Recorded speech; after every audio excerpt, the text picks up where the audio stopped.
I got an Apple TV subscription for this episode. Did you really? I did. It's a free trial. I gotta figure out how to Oh. cancel that shit. Did you Well, already you're have gonna Apple have to TV? use my mom does. So I used my mom's Apple TV. Okay, I didn't know that we had money. Yeah, it's good. I would have given Yeah, you the login. You should have that's said you okay. were broke. No, that's okay. I thought you already knew, but I There were guess sides. whatever. Do you like this? It's on my new desk. Oh, cute. Is that the one that Val Yep. got you? Mm-hmm. Yep. Yep. And then I have the one you got me in my room. Huh. Cute. Does anybody in the comments have a jelly cat? If so, which one? I Please have a tell. Jellycat. Let me see. Did you know that they make a pistachio?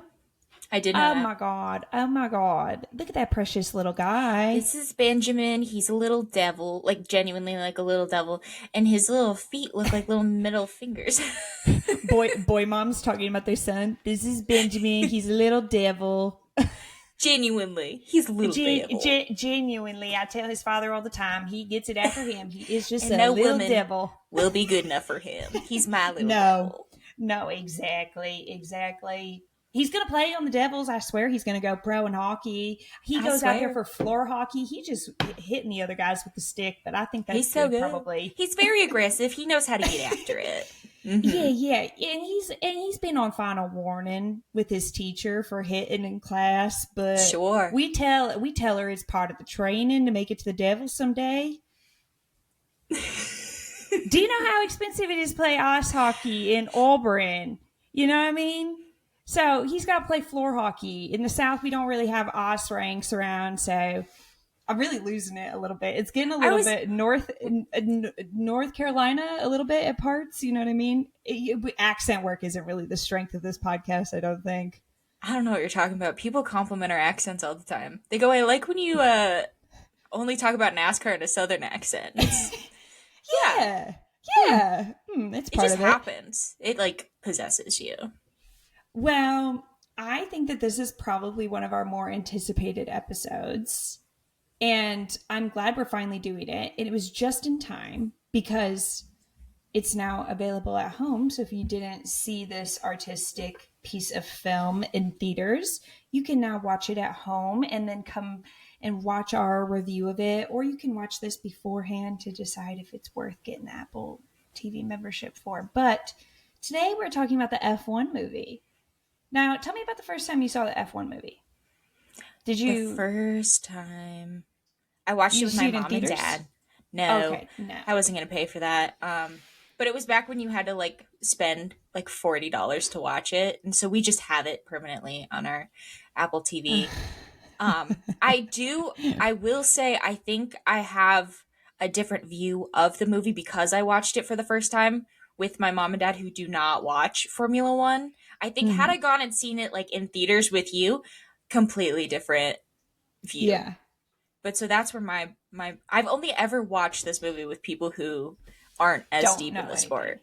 Yeah. Yeah. I went and saw it in theaters, and I think it was weird because I didn't have any idea going into it because it was like before it had fully like been perceived by everybody and millions of think pieces had been written on it. So I was like Mhm. truly just seeing it like on my own, and I think I was in like shock and awe in the moment of like, oh, I think that this is worse than I thought it was going to be. Um, I left confused by most of the plot and like just generally like what the fuck did I just watch? I felt like I had like watched something that maybe important chunks of it were edited out, and so I left mainly That's confused. Like I it literally was like, has a lot of that energy. what did I just watch? So we'll talk about it. I guess this is my second. I watched it again making notes for this video for the first time in like months this weekend. That I do think watching it at home just on my couch, I had lower expectations for it because I didn't go to a theater and like sit in the chair with the popcorn, like whatever. And I just went, oh yeah, that's a fine movie, I guess. You know what I mean? But like in the movie theater, I think maybe my expectations for movies are different than when I'm at home. I think that's fair. Especially cuz you went to like a little premiere Yeah, situation. it was kind of And weird. this was Yeah. like during the hype train of it. Esteban Ocon was talking about it, and Yeah, everybody, all the drivers were saying it might be really bad, guys, just so you know. And I'm like, oh, well, like, I'm not expecting it to be accurate. And then I rolled up and I was like, oh, I think I was expecting a little bit more yeah, yeah. Well, accuracy. We'll talk about it. We'll get we'll into talk it. about it. So we can kind of like go through, we're going to kind of just go through the notes that we took organically while watching the movie. So they're in chronological order as the events happen in the movie. And we start the movie off with Brad Pitt's character, Sonny Hayes, driving in the Rolex 24. You are seeing him like wake up in this like shitty trailer sort of situation. He's doing like pull-ups in his like fire suit. He puts a deck of cards in his pocket. He rolls out and he's doing a night stint, and his crew chief is like, "It's all gone to shit, Sonny." But you made a little note on the way to going to seeing his crew chief. There's like a little girl Yes, that I don't know who the fuck she is, but she has we had a something to woman. say. She's one of the speaking female roles, and Wow, she said something like talking about BMW, their like brakes. specifically yeah, throwing shade at BMW, saying that they were having issues, which I thought was really funny, but would only be funny to people who watch IMSA. So it was like, I was like, I Slim got that one audience. Yeah. right. Hey, that's for me. Who was she supposed to be? Do we know? Is she supposed to be They a never address fan it. I think she was or supposed to be like working for Sunny, but that was just something that I had to put together to make it make sense. uh-huh. They never address it. He never has anyone else working for him, period, at all. So, it was just some Hmm. nice lady coming up to him, letting him know that BMW was having issues. Yeah. So he rolls up. It's apparently midnight when this like stint is starting, and they're like towards the bottom. They're not like last place, but they're definitely I like think they're towards the ninth. bottom. Yeah. And like the time tower like only shows like the top like 10 or 12 in the like class or whatever. And so like they're setting it up of like they're in a shit position. The crew chief is like, "It's all gone to shit, Sonny." And then he is like, "Well, I gotta fucking do everything around here." And he gets in for his stint. First of all, I noticed no seat change. He doesn't have Nope. his own little seat. He just is, I don't know, like freeballing it in the car or They're all something. I sharing. don't know. They all have They're the all same sharing. mold of butt. It's never happened before. I think that that's really, really, really a beautiful thing when you and Yeah. your friends can share the same shaped ass. You know what I mean? I think Aww. it's like it doesn't happen often, but when it does, it's really magical. So ding one for accuracy, by the way. You remember that YouTube channel that was like everything wrong with blank, and it was like a movie, and it Oh, would just be like a what was it dinger called? of like Cinema. cinema sins. Cinema Sins. Oh, That's we what should this have done is. Cinema Sins for Ugh. this. I bet he Freaking already heck and made. I bet frick. he made a I bet he CinemaSins. did. We'll have to look. I wonder if he dinged for no seat change. That'd be pretty niche knowledge, CinemaSins. Um, Lee Diffie's there though. That's nice. He's like commentating, and he's like, "Sonny Hayes is." I can't do an accent like Lee Diffie. No, keep going. That was really good. That's what he did. He goes, "Sonny Hayes." Sunny Hayes.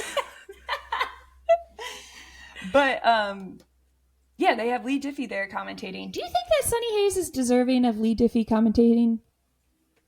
I'm a little iffy on I, that. I'm gonna be honest. I thought like this is kind of like you're masquerading like you're a freaking motorsports hero, but you haven't I earned it yet, know. Sonny. The movie didn't deserve to have Lee Diffie in it. Like Will Buxton, sure. He Sure, wrote a book called sure. F1. He drank the Kool-Aid, but like, keep my wife's name. Ouch, your motherfucking mouth. Yeah, I feel like yeah, Will Buxton, he's like, ugh, you're making a movie about F1, sure, get Will Buxton in I'll there, be in it. whatever. But like what business do you have having Lee Diffie in there? None, Mm-mm. frankly. Are you surprised that James Hinchcliffe didn't make the cut? I What I would feel you like like for because the he F1 part? he kind Well, of commentates for the Rolex. That's true. He And was he busy loves a during. cam. He loves a camera. He does love a camera. I think they specifically tried to find voices that weren't American though, to make it seem more like big boy. And like Sonny Hayes is actually the only American to ever be in the vicinity of Of a Formula One. Don't look motorsport. at Logan Sargent. Don't look at him. That's a Williams. Yeah, they do say that later. We'll have to get to that. That was such shade that they did that. But yeah, you're right. Maybe they like James Hinchcliffe would have ruined the illusion. The illusion. Hmm. Is there something? Yeah, maybe there is something to movies where like you hear a British or Australian or some other accent talking that's not American. You go, oh, this is serious. Okay, let me tune Yeah. in. Sorry, I wasn't paying attention. I was just looking at my full popcorn bucket 5 minutes into the movie, but now I'll clock in. Yeah, you're right. You're right. You're right. The whole time I was watching this scene and they were driving past the stands at Daytona, the whole time I was going, I slept in those stands. No, that's what I said to my parents. I was like, Andrea was in there. She slept there all night. You don't have to do that. Nobody does that. You don't have to do that. Andrea was there. But I made a TikTok about it and Connor Zillich liked it. So I think it actually gets you respect in the game. I think it gets you A respect lot of in the people game. respected you for that. Mad respect. No, I had like men in my comments even being like, mad respect to your game. Mad respect. You're one of the good women. You can stay. Oh, she actually knows ball. Oh, We'll she keep her. knows. I didn't know you slept in the stands at Daytona. My bee. So yeah, if you guys ever want to look like you really know wheel, just sleep in the stands for no reason. Why is it when they do the fireworks though? So there's like this scene. Okay, first of all, this is one of the better scenes I would say in the movie. I really thoroughly enjoyed this scene. You got the soundtracks kind of bumping here. You know what I mean? And Hmm. then you have him. It was sick. He's kind of driving how I like to see people drive, Yeah. which is illegally, where he's like really bumping people off the track. People's engines are blowing up, like shit's hitting the fan, and then they have fireworks. But my question is, and maybe you can explain this to me, why would the fireworks be exploding on the track? I didn't notice that. He's literally like driving through like sparks. And I'm just thinking like, well, they don't light them on the track. They're directed at the drivers on track. Yeah.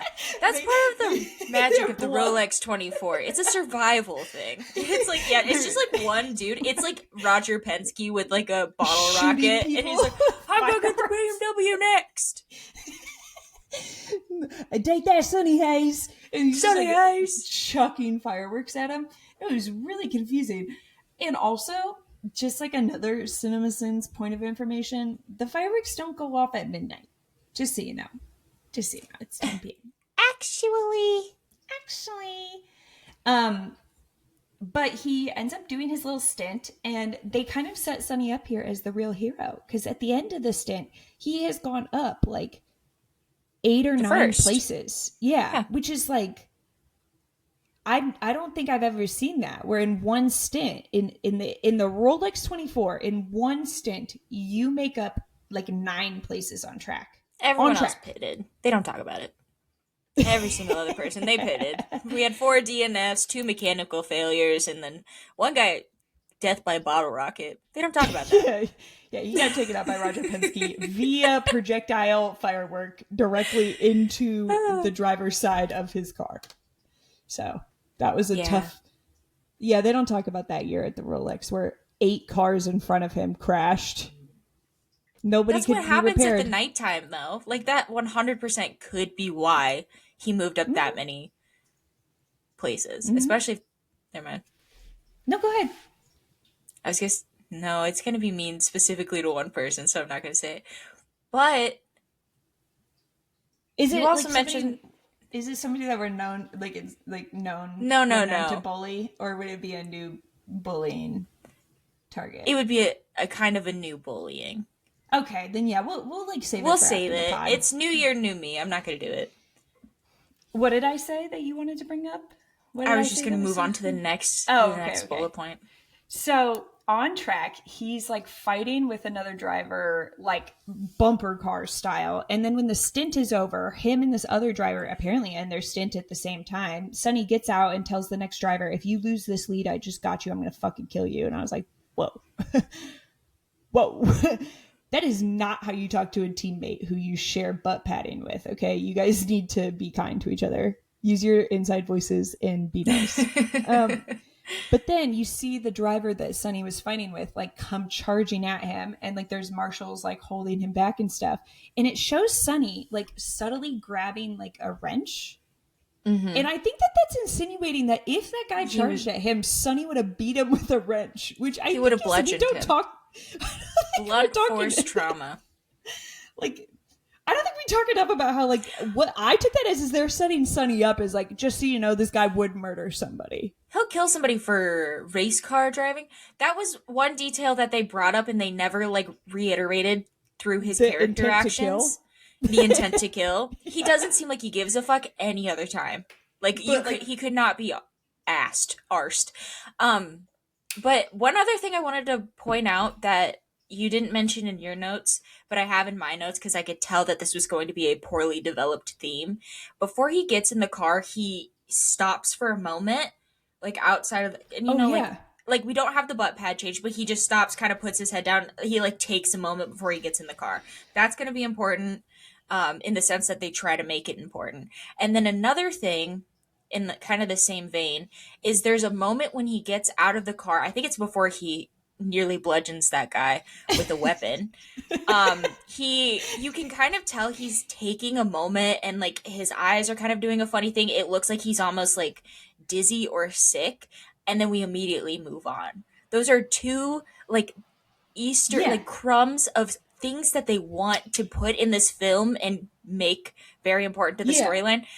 They just don't execute it well. So They I don't just make it wanted to mention obvious that. enough. They don't make It it like this well, is they don't important. make I it should pay important attention. enough. Yeah, they Yeah. don't make it pivotal to the plot enough What's until also it's convenient for interesting them. is they want to like give him this like laissez-faire, like fuck all, like I don't care type vibe, but like it comes across as like just weird in a way that it needs further explanation. That he like doesn't go to the podium celebration, he doesn't want the Rolex that he won, he won't even touch the trophy. Like they come over to him with the trophy and he won't even like touch it or look at it. And I'm like, what the fuck is his problem? Like, I don't care like who you are, like you go to the fucking podium that you just won. Like, why are you being so weird? And if this is like some kind of like superstition or something to do with his backstory, because obviously we learn about an injury in his backstory very much later when it like almost doesn't matter anymore, then they have to the people who made this, the AI robot they trained to write this script, has to put in the work to make it make sense. We never talk again. He's they go to give him the watch and he goes, "Oh, I already have one." Don't But talk then they about that say, again. but then they say earlier on, like, oh, it's your first time winning at Exactly. Daytona. So I'm like, where the fuck did he get the other watch then? He stole it, probably. I'm Probably. assuming. He stole it Five off at finger Connor's discount. Village. He stole it No, off at literally. Connor's So Village. He said, steal this shit. a note that I wrote, it says, "Sorry, are you suggesting that he just won his first time at Daytona? Who is he, Connor Zilic?" I think this movie would have been better if it was just about Connor Zilic. They're like, and this is Brad Pitt? Okay. Hard pivot. Here's this fuck ass little kid. Okay. Here's the kid that was supposed to be our American hero to F1, and yet now he's doing whatever the fuck this is. So, hard pivot. And like, there's like SVG side plot. It's SVG and Scotty Mac, and they're like, and these are his fathers, we think. Not sure. I don't know. It's a little unsure. He kind of looks like the Scott Dixon one, but they don't really. We're doing a never paternity mention him. test. I don't know. We're figuring it out. It's, oh, what's that guy's name? Jerry Springer. We do Jerry Springer, Yeah. but it's just SVG Connor Scotty Zilic or Mac SVG Scotty Mac and Scott Dixon trying to figure out who is the father, Connor Zilic's father really is. and it's at least two of them. He's a love child of two of them. Somehow it's all three. I don't know. That's the next episode. We'll talk about it.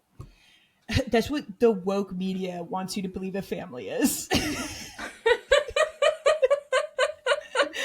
Three men from New Zealand / Australia in a loving relationship with their American son. Duh, that's what the woke media wants you Duh. to believe. Um, yeah, no, it's just like confusing, like how weird he is about the podium and stuff like that. Considering like later on, once you learn his backstory, I'm like, well, I don't understand why he couldn't How touch the trophy, but okay. it doesn't make, yeah, they don't put in the work to make it make sense, which is like the whole point of a movie. Yeah, no, that's really important. So then he fucks off to like some laundromat. And when he's there, he's like looking like he's gonna go drive in Baja, whatever the fuck. I don't know. I'm not Baja that. I 1000 I don't know that much wheel. I'm gonna be honest. I don't know that much wheel. But he's like looking at a newspaper ad because we still do those apparently. I don't know. in I'm the like, what the laundromat. fuck? This I'm takes like place, literally like mind you, 2025 yeah. I'm like or what? 24. In what world are we still doing newspaper ads in the laundromat? And then he But goes and whatever. plays pinball. Like that's part of Right. the scene. Yeah. I'm He's like, like playing what? pinball. I'm like, so this whole time I'm assuming, I'm like, this man is 80 years old. Like he hasn't raced since the 60s. No, yeah, he found his first F1 ride, I'm presuming, in a newspaper ad. Yeah. That's what I'm assuming. We didn't Yeah. get told that in his backstory, but that's what I'm figuring. So he's doing that in the laundromat, and then this guy comes up to him and is like, "Hey, my phone broke. Can I borrow your phone?" And I was like, "Oh, I know that scam. People do that to me all the time. I know that scam. I know that scam. People come up to me all the time. Yeah, tell them no." And Brad Pitt goes, "No." And I go, "Good job. That was good. You succeeded." Smart. But Smart then, like, kid. yeah, street smarts. But then he's like, Throw your wallet at him and leave. on this episode of Street Smarts. But then, it's like oh, you look like this friend of mine and blah blah blah, and they set it up as like this is like A doing some romance. heavy lifting for the fucking building of this plot that we're supposed to be invested in. This scene single-handedly is responsible to build the entire plot. Exposition. It's telling you the background, it's telling you what the predicament they're in, why Brad Pitt is now going to be part of this. All of this happens in like 5 minutes, so you better fucking Dude. buckle up, And okay? it's so clear. Like the way that they're talking to each other, it's so. I'm convinced this is written by AI. Uh-huh. Like 100%. Because they don't talk to each other like Normal. humans at all. Mm-mm. And then there's a part where the Ruben, I do know Ruben. his name. Fake Ruben, name. which first of all, Bullshit name. Stupid Ruben? name. Ruben? That's what we went with? Ruben. You're telling me Nice. this sexy man in an orange suit, his name is Name is Ruben? Ruben. Please. Try again. Had they, AI. in this moment, decided to pivot and do like a heated rivalry thing, I think this movie could have been much better. I think, yeah. It's like a, yeah, it's like appealing to a different audience because they're like, older men. You know what I mean? They still got it. And then we got to explore, like, just to come find out, like, they actually were together when they were younger, too. But they, like, But went then their that was separate kind of ways. problematic. Because, Yeah. like, one of them was a rookie and one of them was old as dirt. So then how old is Ruben if he was, like, significantly older than Brad Pitt? I don't think that they want you to do the math. They don't want you to think any deeper than, pinball machine, that's pretty cool. yeah. That's a cool guy. So they set it up as Ruben and Sonny Hayes at one point raced together on the Camel Cigarettes team. And Yes. Brad Pitt had a blonde mullet. They want you to know that. And he had a CGI'd younger face. They want you to know that. And go ahead. That was actually, no, those are actual pictures of him that they just copy and pasted from his youth. That's crazy. And I hate it.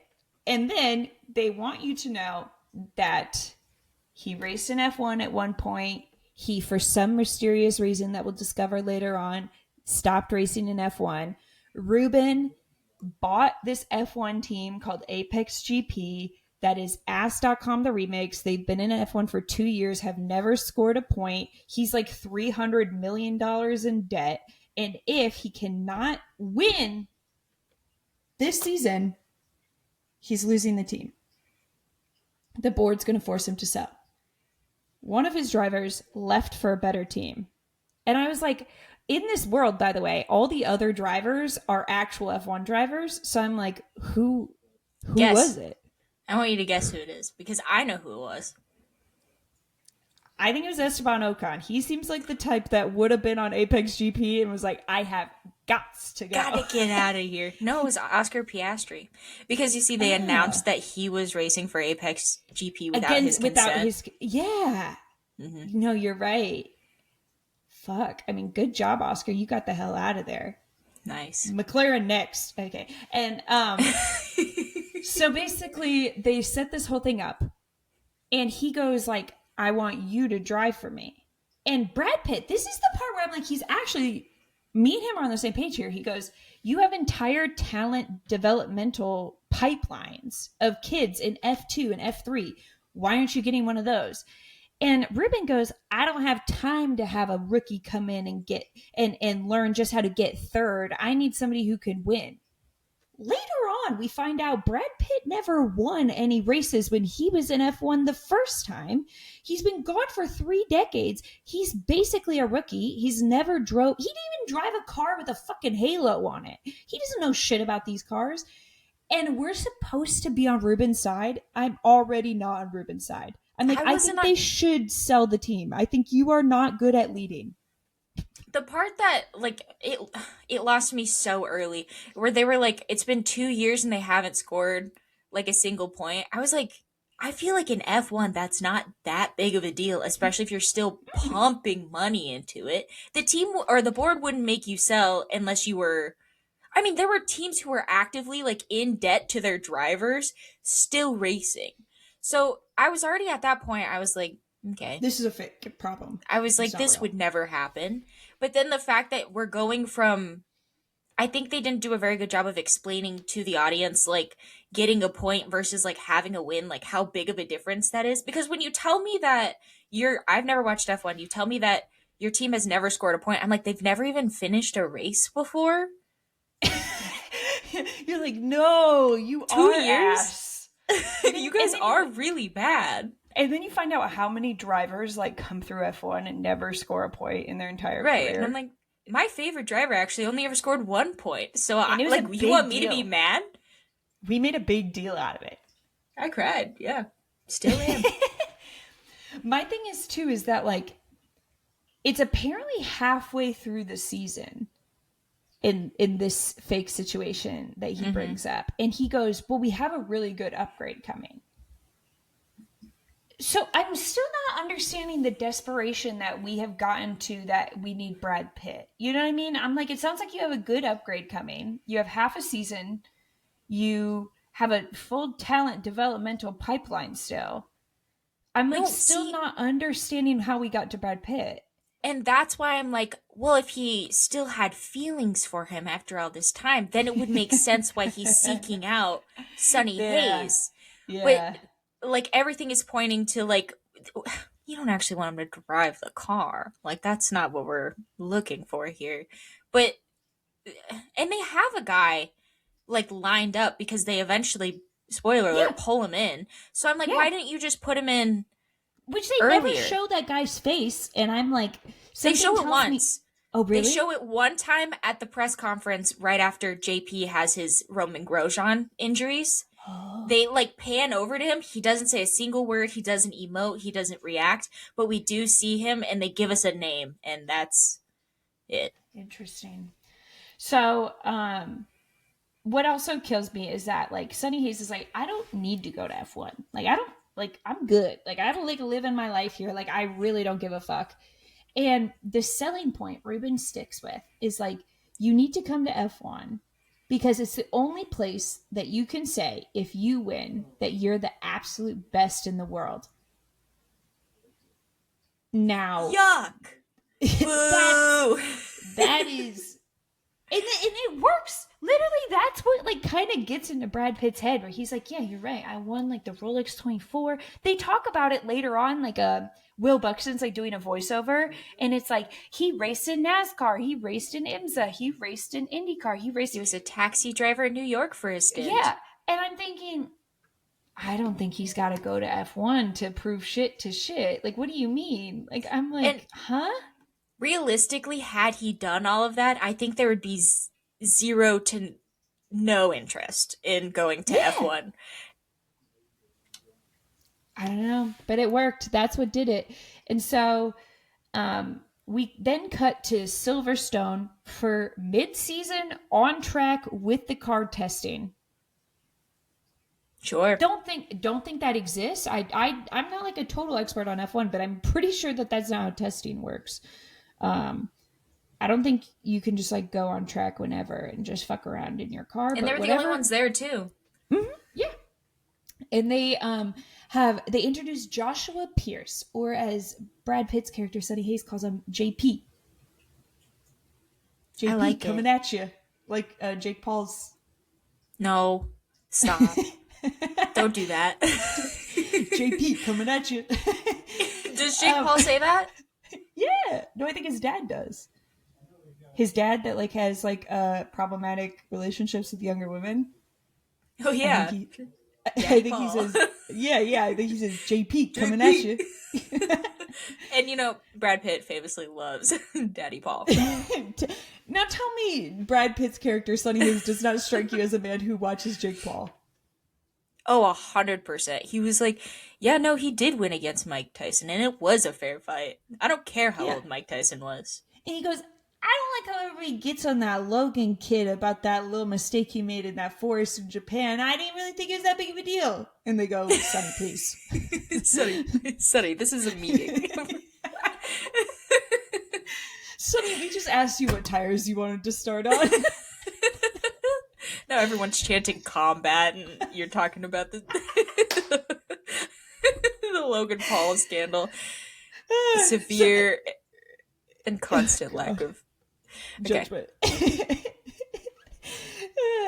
We've all had lapses in judgment, am I right? Sure. Sure.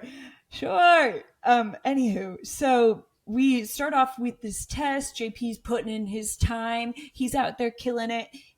And then he's like mad at the car because he kind of like eats shit a little bit on one of the corners and he gets mad. And he comes in the garage and he's like pissed off. And he gets out of the car and he runs into a woman in the garage. And he's kind of a dick to her. Like he kind of just like looks at her like, why the hell did you like run into me? And I feel like they're trying to set something up like for later of like these two clearly he hates women. That's what I got out of it. He is a misogynist. No, I literally was like, she was just standing there. You ran into her, and then now you're mad at her. So you hate women. Okay, this is a fun thing to introduce. Like, first thing with this character is they're like, hey, he just got out of the car. He hates women. That's just part of his character. JP. JP coming at you. And when there's a woman in the garage, JP coming at you. So he's like mad and stuff, and he has like this. They do a lot of heavy lifting in this scene. So they introduce you to his random PR girl who's like, you need to get likes on Instagram. I'm like, well, he just got out of the car, so please. And then like there's like this other guy who they're like, this is his manager. I hate the manager character. Just by the way, like they do everything in their power to make this guy like super douchey. And like he's just the worst. So I'm like, JP, you don't have a good crowd running around you. You know what I mean? Like you're turning into quite the misogynistic douchebag. It was the manager character is really weird because it almost at times felt like they wanted him to be comic relief, but then he wasn't like funny. So I No, was it made like, me feel bad. I was like, he seems kind of like a douche, and they're like, that's funny. funny is good. ChatGPT told me this is good. This is laugh. Ha ha, funny. Ha ha. I love to think that this is written by AI, and somewhere It in is. the ChatGPT was like, let's make him hate women. They said, well, no, and I think part of it is that they put at the beginning, they were like, right, F1 movie, no romance, does not pass Bechdel test. And ChatGPT really took that to heart and was like, I'm gonna do my big one. I think like the ChatGPT is like trained on like just like, oh, women in motorsports are laughing stock and you can disrespect them.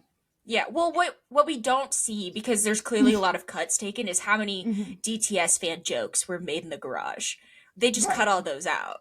Right. I wish I knew this woman's name. Anyways, she's just known as the woman, by Mm. the way. For the rest of the video, when we say the woman, you know who we mean. It's That's the one her. JP wants to hit really bad for some reason. Okay, so then they're like, we need another teammate. And then down the way, you see Brad Pitt's character rolling up, and he's like, oh, like they sent me to the back entrance because they thought I was maintenance. And then JP's like, why do you got a helmet? And Ruben is like, he's here for the audition. Woohoo! And JP, he's like, when's the last time you won a race? And he's like, Daytona. And he's like, no, I meant F1. And he goes, oh, well, then the same time as you. He kind of ate him up with that. I kind of was like, get him, Sonny. Well, Get him. this man had many years in F1, whereas isn't this JP's like first or second year? He's a rookie. But I think Yeah, it's still so funny because I he just don't think disrespected Daytona. it's like if Nico Hulkenberg said that to Gabby Bortoletto, I'd be like, yeah, Nico. But there's a difference. But it's different, Nico. Yeah. You're right, but I still think like I can let Sonny have this one thing. No, Like this true. is the only Everything he nice said thing in I'm this gonna scene, say about him. this was the most he served the entire movie, I'd have to say. Right. So JP is like immediately mad that Brad Pitt's character is there, which is really confusing to me because I'm like, why the fuck does it even matter to you? Because like your goal is to beat your teammate. So shouldn't you just be like kind of happy that you're gonna have a shitty teammate? Like, why does he care? No, I that guess makes he I guess like he doesn't want the team to suck too bad because like his manager is like, oh, if there's new ownership, they're gonna get rid of you. Which also I was like, nobody said that, but okay. Um, so I guess he doesn't want the team to be too bad. But I'm also like, why did he immediately hate Sonny Hayes? Like just looking at that's him. a really good point because there's truly no reason for him to like give a fuck about Sonny at all. Like to be Yeah. interested in him at all. Like had like any of the on track action happen and then he was like, fuck this guy, sure. But like But this was just like this right away. old ass decrepit looking like Yeah. I that's interesting. I didn't even think about that. No, he shouldn't care. Also, I found out what her name is What so is we can be it? biblically accurate. Her name is Jody. Dude, they never said They that never in the say it. fucking movie. You're No. lying. I Who would the never fuck lie to you is about that. Jody? That's Jody. That's my good friend Jody. Please don't. Please Okay, respect well, her. whatever. We'll talk about Jody later. Um, but yeah, it's like super confusing, and so that's why I thought like, oh, are they gonna fuck? Because like in a romance book, So, okay. whenever This they is like immediately hate each other, it's because it's like, oh, they want it to be an enemies to lovers, but they don't enemies have to time they don't lovers. have time to set up the enemies part. So like the enemies It's a part kind of Wattpad. sucks. Yeah, no, this is a Yeah, Wattpad. And it's also supposed to be like loosely based off of Lewis Hamilton and Nico Rosberg. So I was like, oh no, who we know 100% they're is gonna like together, right? Yeah. I mean, they were at least in love, I think, at one point, maybe allegedly. It felt like it to me. It was They real to me. they at least once went to a hotel and there was only one bed. At There's only least one bed at the end. once. At least 100%. one time. And they weren't mad about it. And I think that's charming. I mean, so I thought like, okay, so JP hates women and is And gonna men. fuck Brad Pitt, Equal opportunity. but one of them had more sexual tension than the other. No, it did have a lot. I I gotta was be just honest. confused what they wanted me to get from JP's character. I was like, this guy seems like he's just an ass, but whatever. Everybody's in this movie's an ass. Okay, cool. So Sunny goes, all right, I'm gonna go out there and I'm gonna do my test. And if I can't set an equal time or better than JP, I'll go ahead and see myself out. And I was like, okay, so you haven't Sounds driven good. an F1 car in 3 decades, and you're going to give yourself one lap to beat this kid who's presumably been in the F2 pipeline before this, very plugged in, been driving this car for half a season already. Okay, so this sounds easy. Sonny's not going to get the job. Cool. This whole time they're setting it up that the lady who works there, Kate, who we'll find out about later, she's giving him like glances like she wants to fuck him, and I'm like, we'll deal with that later. I That don't. happens Why are we early, like really, really right quick. away? Right away, they're like, yeah, she loves him, and I'm like, what? Okay, whatever, fine. We'll deal with that later. So he goes out for his lap. Sonny spins at the end of his out lap, fucks his tires over. And then he's like, Mm-hmm. okay, that's fine. I'm still going to go for my lap. And I was like, that's not how F1 works. You would have had to immediately come in and get different tires because these tires, you like literally flat spotted them. But that's Mm-hmm. fine. Whatever. Go ahead. So he goes out for his lap still with these fucked tires. He goes slower in the first sector, slower in the second sector, and then absolutely bends it into the wall, presumably before he even crosses the finish line, right at Mm-hmm. the end of the lap, like on the final straight. And I go, okay, so that he's going to see himself out. And then Kate comes over and she goes, yeah, JP, he actually beat your time. How? How bad is JP? I'm starting to look at JP and be like, I think you're ass at F1, by the way, just so you know, because like I don't think this has anything to do with the car. I think it's the fact that you were just beaten by a man who hasn't driven an F1 car in 3 decades and flat spotted his tires. I Well, think and the you're car ass didn't at even F1. finish. The car didn't even finish the lap. The It's timer so is that's still so Toto running. Wolff coded when Kimi Antonelli sent it into the wall, and he's like, "Yeah, but did you see how fast he was going? He was going really fast, and that's why he sent it into the wall.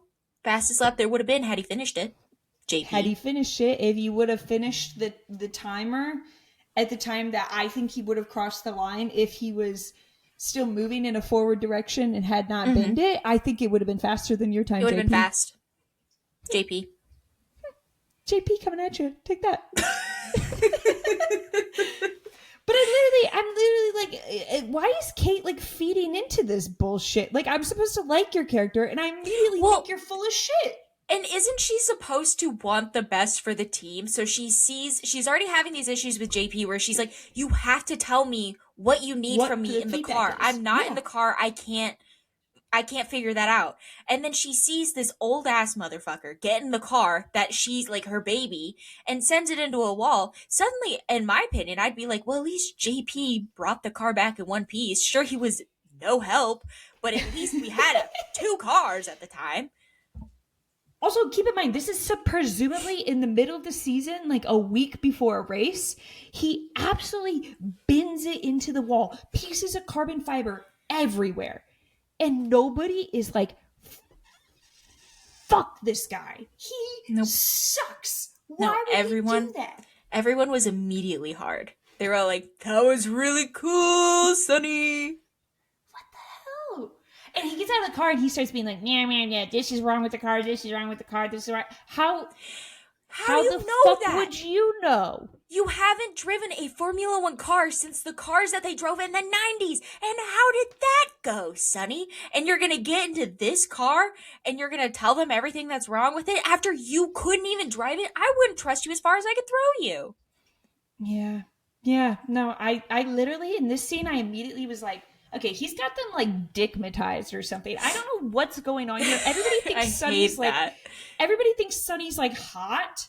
Everybody like they immediately are like everybody wants to fuck Sonny. Like JP wants to Dude. fuck Sonny, Kate wants to fuck Sonny, Ruben wants to fuck Sonny. They all want to fuck Sonny. So we're gonna let him be in an F1 car because we think he's hot. That's what Dude, I'm getting from this. it's pretty girl privilege is what it is. It just Yes. manifested accidentally in a 75-year-old man. Do you think that there is like, okay, there's like Yes. this thing that I'm kind of confused by where like a lot of the F1 drivers, and I can say this because I'm a DTS fan, a lot of the F1 drivers are conventionally attractive men. Do you think there is like a secret, like unspoken rule where it's like you could be a really good driver, but if you're too ugly, we can't make it work? You gotta go. Yeah, I do think that's probably a thing. But also, I will say sometimes the men that come into Formula One, they don't look as good as they do once they get to Formula One. And I think it's because suddenly they have money to get their eyebrows waxed and like a skincare routine. Veneers. But I will say I think that there is a little bit of pretty girl privilege, especially in a sport that's so heavily like driver face forward in marketing. Whereas like in a different series, I don't know, like NASCAR or something, like pretty girl doesn't really matter. The pretty girl privilege, it like No. it sure it helps for like edits and stuff, but like Yeah. nothing else.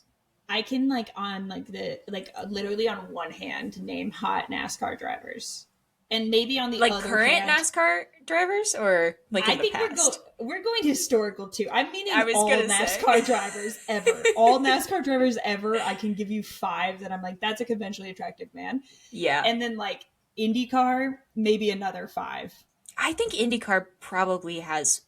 maybe 10. Mm, well, but I think maybe it's because a lot of them aren't American, so they just have better standards. Like in IndyCar, they're like, no, Yeah, we. Anyways, we'll talk about it at a later time. But I think that Sonny is in here because he's hot, because and he's that's what pretty. they're and they're Is he though? and then no, they want you to believe that. Like I don't think he's hot. The movie wants you to believe I he's feel hot like I'm because being then gaslit because clearly JP is like the he's smoke hot. show of the two. Yeah. Yeah. No, but like then okay, you bring up in the next part, JP has a relationship with his mother. The Uh, first thing we learn about his mother is that she thinks Brad Pitt is hot. I Like one of know. the That's like first things we learn. her whole thing is like she's trying to mac on Brad Pitt, and JP's like, "No, mom, stop. That's Mom, my mom, teammate. I'm please. racing against him. Mom, please." That's And I'm literally like, my coworker. but By the I way. thought that their relationship, Bernadette and JP's relationship, was probably like one of the best parts of the movie. However, that being said, it was clear that Bernadette was only there to like move the plot point of the men and be like JP would come to her and be like, I don't have any emotional intelligence. Like, what do I do? I just want to like run him off the road and freaking I hate this guy. And then she's like, well, don't do that. Don't. And he's like, no, Don't. that's mom, that's a good point. For you, I won't do that. My Like that's her favorite part whole is purpose. my favorite part is when he sits down at the counter to eat breakfast and is like clearly upset or something. And she goes, what's wrong? Bad engine or tires? That's so real. I mean, it's got to be one or the other. Bad engine or bad tires. Bad What tires. is it? Do you ever sit down for breakfast and you just are thinking about how bad your engine is? Actually, recently, the colder it gets, yes, I do. Yeah. Yeah. Yeah. I get it. But yeah, no, it was weird too because he's driving to his mother's house with the annoying ass manager character who they put in all of the like filler cutscenes. Mm-hmm. And he's just going, you gotta drive up those Instagram stats. I don't like when movies get too much into like insider baseball where they're like, we got to talk about fucking engagement rates in the middle of this conversation. And I'm I like, why are we doing this? so I think the only reason that they added any of and I think it would have made sense. I'm giving them the benefit of the doubt that it would have made sense if they didn't do such heavy editing to this movie. I think the only reason that they ever talked about like JP's media obligations and like they did the little photo shoot where he's like pretending to vacuum a shark, which is one of their main sponsors, and he's holding like the little express cards, is just to show that like well, JP is kind of like a sheep to this, but like Sonny Hayes, he's not doing any of this shit. He doesn't even have Instagram. Phone? Nokia. Like, this man's never even heard the word internet. Like, I think that's the only, and I don't think they did a good job of portraying that, but I think there was supposed to be like the stark contrast between JP and Sonny, like new guy and old guy. But it was so poorly executed. It's like we didn't need, there could have been zero PR or marketing Yeah. talk in this entire thing, and it still would have had the same fine. effect. Yeah. Yeah. I don't know. I was like, fuck this manager guy. He's always in these scenes just going, yeah, Also, I gotta get this was he Instagram, supposed to be like a family friend or something? He's a cousin. Wasn't that? They Okay. briefly mentioned He's like a Greg. cousin. He's cousin Greg. No, I literally. remember that from our last episode. Yeah. I listen. Yeah, you do. We'll get you to watch Succession someday. I think it'll stress you out immensely. I think you won't have a good time. You're really upsetting you. It'll be just a bad time altogether. So then it's a day at the factory and they're going to do a big press conference. Factory. They're going to be doing a big press conference to announce Brad Pitt as their new driver. I call him Brad Pitt, by the way, because I don't care. I don't like Sonny Hayes or Brad Pitt. That's just Brad Pitt, but whatever. It's Brad Pitt. They're doing a big press conference to announce him as the new driver at the McLaren headquarters. I mean, it's actually the Apex GP headquarters. I thought, Zach Brown. Dude, he was there. Zach Brown was there. You know he was standing behind the camera going, I think it looks pretty good on the big screen, guys. I think my place looks pretty good on the silver screen. He absolutely made a comment like that when he watched the movie the first time he went. Oh, look at that. He's look, like, it looks great. Slamming on Lando's arm going, Oscar, you work there. That's us. They, on the way there though, they introduce Kate again as they're trying to give her like the manic pixie dream girl edit because she's like biking into work and there's like cows and shit. Yeah. And I'm just like, you're not gonna manic pixie dream girl this chick in like 5 minutes. You like are not doing enough work to make me think that's her character. If you're looking for Alaska, keep looking, because this is simply, it's not working for Kate. No, it is not. And then she gets off and she's like, my job is wind, so I have to feel it. I'm like, get the fuck out of here. Please. Let me out of this movie theater, please. This is the part where I started banging on the walls. Let me out of here! Why is there a seatbelt on this theater seat? Literally. So then they do this press conference. Will Buxton's there, and he's like, you're old. What's that about? And he's like, yep. And then there's this other guy. He wears like an old-timey English hat. And he goes, you were divorced a bunch of times. You gambled a bunch. You've been arrested. You're a piece of shit. And Sonny Hayes goes, yes. And he goes, do you regret any of it? And Sonny goes, yes. And I'm thinking, I think we should get a prequel to this movie. Sonny sounds like an interesting guy. If only I would get to learn anything about this backstory that he has. Sounds pretty interesting. But what do you think about this journalist character that they introduced several times throughout the movie, who just goes up, says the rudest thing he can think of to Sonny Hayes, and then leaves? It could have been done in any other way. Yeah. Like this exposition where they're like, he's actually a dick. And then they give us that. They're like, yeah, no, he's actually a dick. But they're never like, but this is why you should cheer for him. So the whole time I'm like, this guy's a dick. You guys did a really good, that journalist, actually probably the most influential journalist in this movie. Literally. He's out here asking the hard-hitting questions, which is, you're a criminal. You're a criminal. Why should we like you? And he goes, honestly, yes. Get that guy to some of these other motorsport series. I want to see something. And we should show up to the first IndyCar race in an old-timey English hat and be like, you're a criminal. You're a criminal, sir. And you're going out there? You, sir, are going to drive a car knowing you're a felon.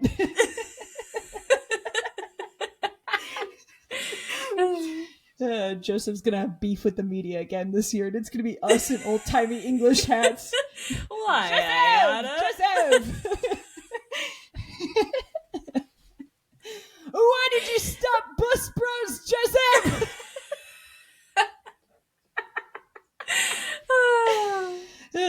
Anywho, so our first race is happening at Silverstone, and this is where they introduce the actual F1 drivers during the like national anthem scene. They have like all the actual F1 drivers lined up, and then you have like JP and Sonny Hayes in the line with them. What do you think about the decision to make this exist in the real F1 universe? Like at this point, so little of any of this makes sense that it's like, fuck it. Put Carlos Sainz on the screen. They're going to love it. The fans are going to love this. It doesn't make sense, like, story-wise. Like, not really. Because you've already introduced all of these other, like, F1 characters who are supposedly on the grid, but they're not. But I did like that they used, like, the real crashes and, like, talked about them. I thought that was really funny. Like, the one where Esteban takes out Pierre. I was like, get up. Like, I felt the same, like, love surge that I Yeah. did when it happened, like, IRL. But I was like, this is truly just fan service at this point. Like, they're I just was trying to gonna be like, say it if was you're fan an F1 service. fan and you've watched this far, Carlos Sainz! And There that's it. he is. No, there's like an interesting theme that they do throughout the movie, and I like to think that this was like per Brad Pitt's request. Is they try to show the progression of Apex GP throughout the season because spoiler alert, like they get better, and they are trying to show like each result. Like ooh, where did Apex GP show up? And in the process, they assert for the new fans, just so you guys know, this guy named Max Verstappen, he wins all the races. They keep He's showing like really cutscenes good. of the podiums that Mm-hmm. Sonny and JP are not on. And it's just Max Verstappen with like two side characters, whoever was on the podium for that race. And I think that that was interesting, where like, presumably if this movie was for new fans, they think it's important that you know that Max Verstappen is actually doing It significantly better than Apex GP. And they show several cutscenes of him on the podium. Yeah. It's when you think about it that way. Oh, I wish I could have watched this as someone who's never watched F1 before. It's almost incredibly unnecessary to show the concept of a podium, anyways, because Apex They, GP is never on it. yeah. You don't need to know that they like spray each other with champagne or that they celebrate on the Mm-mm. podium. Like, you don't need to know that. It is not going to be important to the characters we are forcing you to follow. Yeah, no, that's why I was like, this is just for like somebody who was like, well, for accuracy's sake, we should make sure that they know that Max Verstappen actually won all of these races. Yeah, that is really weird that they did that. Like they several times make sure you know. But whatever. So we're at the first race. Sunny is stopped on the grid on the formation lap, and they're like, haha, Sunny, stupid dumbass. And he's like, haha, sorry, forgot how to turn my car into drive. It's still on neutral, you know what I mean? And they're like, Mm-hmm. you're so silly. And then Julian Palmer, the real announcer voice for F1 TV, he's like, and the other guy that's in the booth with him, they're like, Sunny Ace is actually doing this on purpose because now his tires are going to be way warmer for the start in the back of the grid. So right away, they're establishing like Sunny plays dirty. Like from Yeah. day daunt, like the first time he's on the grid, he's playing dirty. And I thought that that was interesting. Then oh, go ahead. I Well, first of all, my mom absolutely lost her mind at this part. She was like, Oh. he's doing what? And so I had to explain to her what the fuck a tire was and why it mattered if they were warm or not. And she was like, is he allowed to do that? Like, would this actually happen? And I had to be like, it could, hypothetically speaking. But it's interesting because this sets like the precedent that he goes into this race being like, this car is ass, even though I'm really good in it. Because, like, isn't that what they were trying to make us Mm-hmm. believe when he put in, like, that super fast lap and and crashed it at the end? He, like, shows, I don't know. He's The fact that so it much started, better than everyone right, else. the fact that the Hootenanny started so early in his Apex Yeah. GP career, like, I was like, Like, give us one race where he's like, we're gonna have to figure something out. Like, we're gonna have to get a little yeah, creative but you if would we think want to have he any would success. he would do one normal race and then be like, "Oh, the car is ass. Okay, now I'm going to start doing Hootenanny." Yes. He begins with like, so basically, I'm going to cheat. I'm And going you know to what? cheat. The more we're talking about this, I respect it. He said, Yeah. let's just, like, no funny business. Let's get straight to the funny business. I have half a season to make a difference here, and so we're going to start cheating and see how it goes from there. And so he starts cheating, and then he's driving. He gets a good start, and then he's like, I can't drive this car in the dirty air. I'm like, oh, for fuck's sake! If I wanted to hear this, I would just listen to a real fucking F1 race, please. Oh wait, we're not even like 5 minutes into the fucking race, and he's complaining about dirty air. Please, please. God, I hate this movie. And then JP, he's driving his little race, and they bring back the JP hates women storyline. Mm-hmm. And he comes into the pit stop, and his mechanic has a jammed tire gun. And I think that's because she's a woman. And so she throws the tire gun to the back, and she gets a new tire gun and fixes the tire. But it was like an 8-second pit stop or something like that. And of course, JP was like pissed. And well, then the issue was that she left it in the path of right him driving off. So technically, that would be her fault. Okay. So he has So yeah, I hate women too now, actually. Yeah, that's what I'm hearing. That's what I'm hearing. So then we have a Sunny comes in for a pit stop, and of course there's still a woman there, and she fucks it up again. So I'm like, okay, so why is she so bad at doing pit stops? By the way, like, are you guys gonna what's going on there? And they're like, you know why? We don't have to tell you. And so, so that's just a plot point now, I guess. Whatever, we're rocking with that. So then, clearly, Sunny's like, this is not going to work. I'm going to have to do some more cheating, and he's like really trying to do something here, but then he ends up getting in a crash with JP. Him and JP have like a double DNF because he's trying to pass JP because he's like, I'm trying to cheat here, move out of the way. And JP is like racing him, and then they have like a crash. And it seems like very Bro Sadie's inspired, which I'm like, it's a bit early for that, don't you think, considering they've known each other for a week? When you know, you know.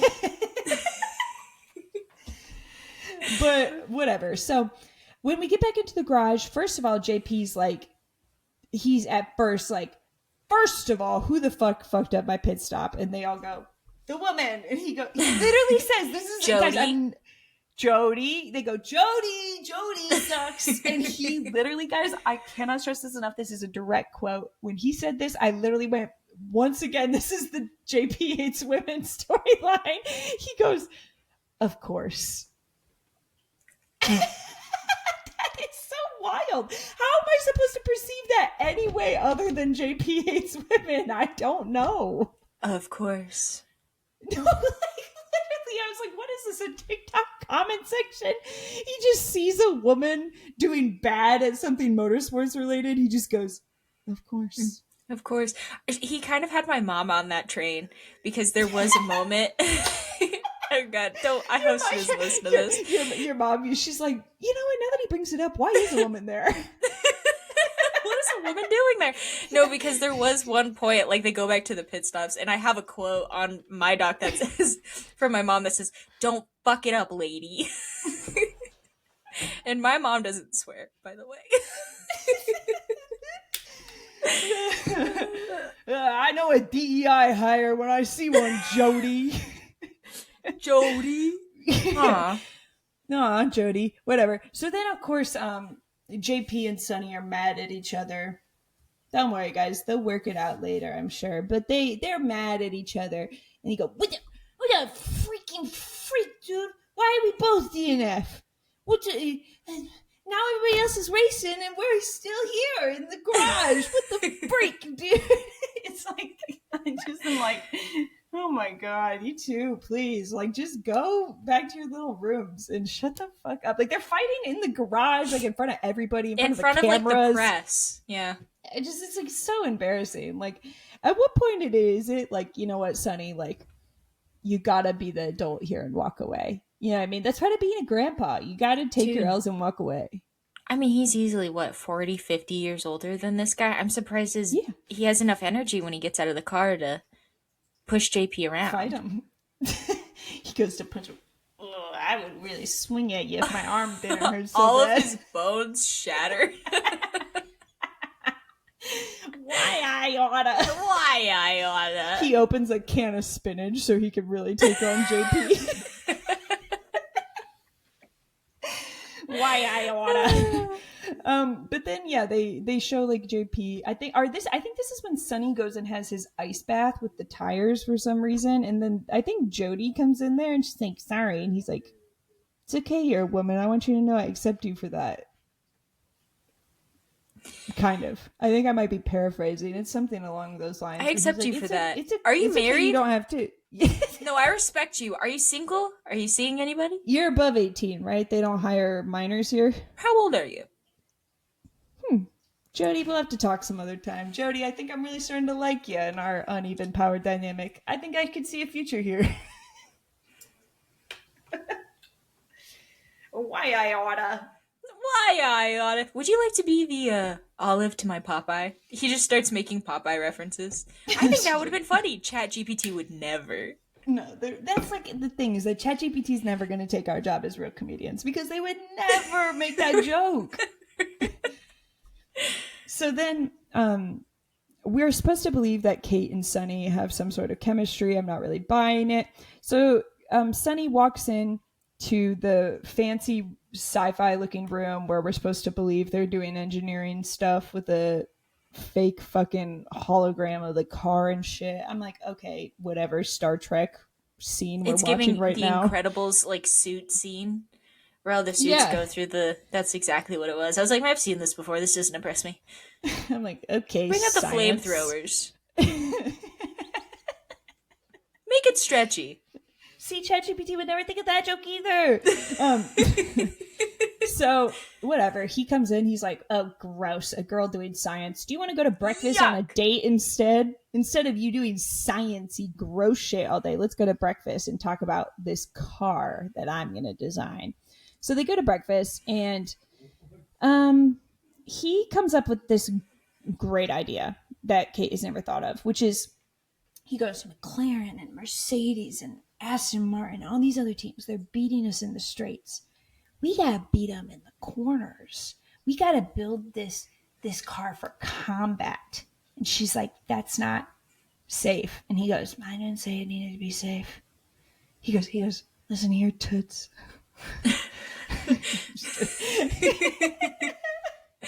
Hey, honey buns. I didn't say nothing about no safety.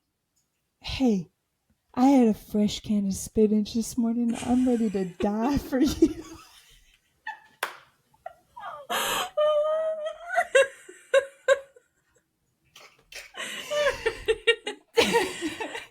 He goes, I want you to take the halo off. It's slowing me down. It's making me so slow.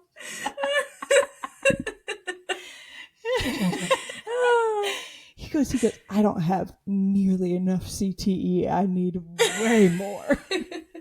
Way more. I swear he gets Southern in this scene out of nowhere. Like, it's not like that for the rest of the movie. And he's like, I didn't say nothing about safe. I didn't say nothing about safety. And there's the one line that he does. He's like, first woman engineer must have taken a lot of...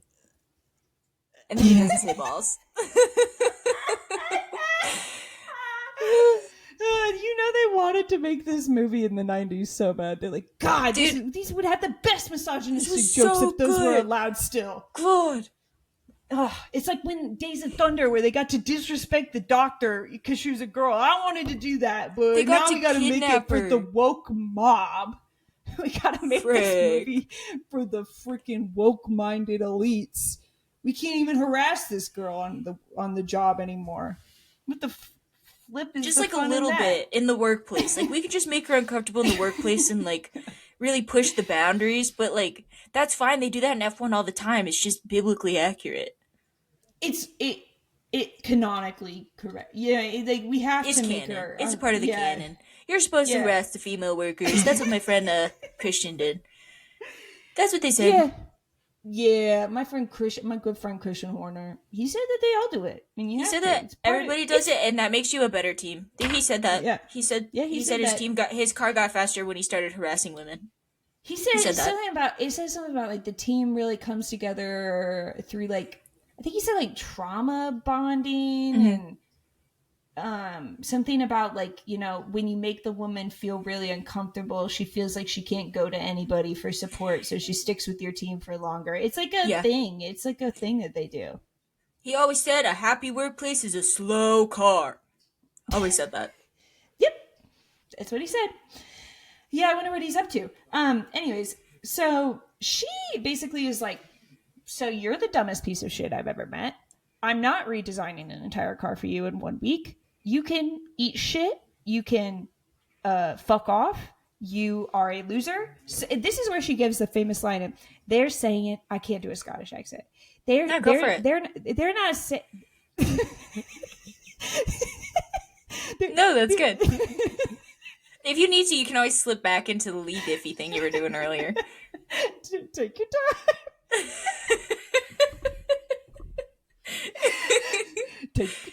Take your time. they're not saying Sonny Hayes is a has-been. They're saying he's a never was. That's just Southern. They're saying he's a never was. I wish I could do a Scottish accent. And he goes, why I oughta. Well, and like I would kind of like eat him the fuck up. Like I'm like, That yes, she ate him the fuck up. He's left stunned in the breakfast place, and I go, that's the end of that. Thank God we put their little romance thing to bed. She clearly fucking hates him. Yeah, that was good. Thank God. He disrespected her. She told him off, and then she left. And I was like, this is great. So we'll pick up later on with that. You know, surely that's the end of that. So then we're supposed to believe that this is Sonny's crash backstory, okay? I think he's like dreaming in this part about his crash or something. Right? Or oh wait, no. JP is watching his crash. Yeah. JP is watching his crash on YouTube. And do you think JP's ever watched this podcast?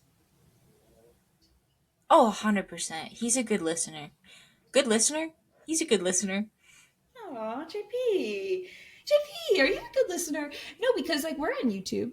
Some people have subscribed to us there, too. We actually, in this movie, exist. Like, we're canon. Because YouTube exists, which means we exist. Ding! So anyways, he's watching the crash on YouTube. And so this is Sonny's big backstory. He apparently is a rookie. His dad is like an IndyCar mechanic. I think, wasn't it tire changer? Yeah.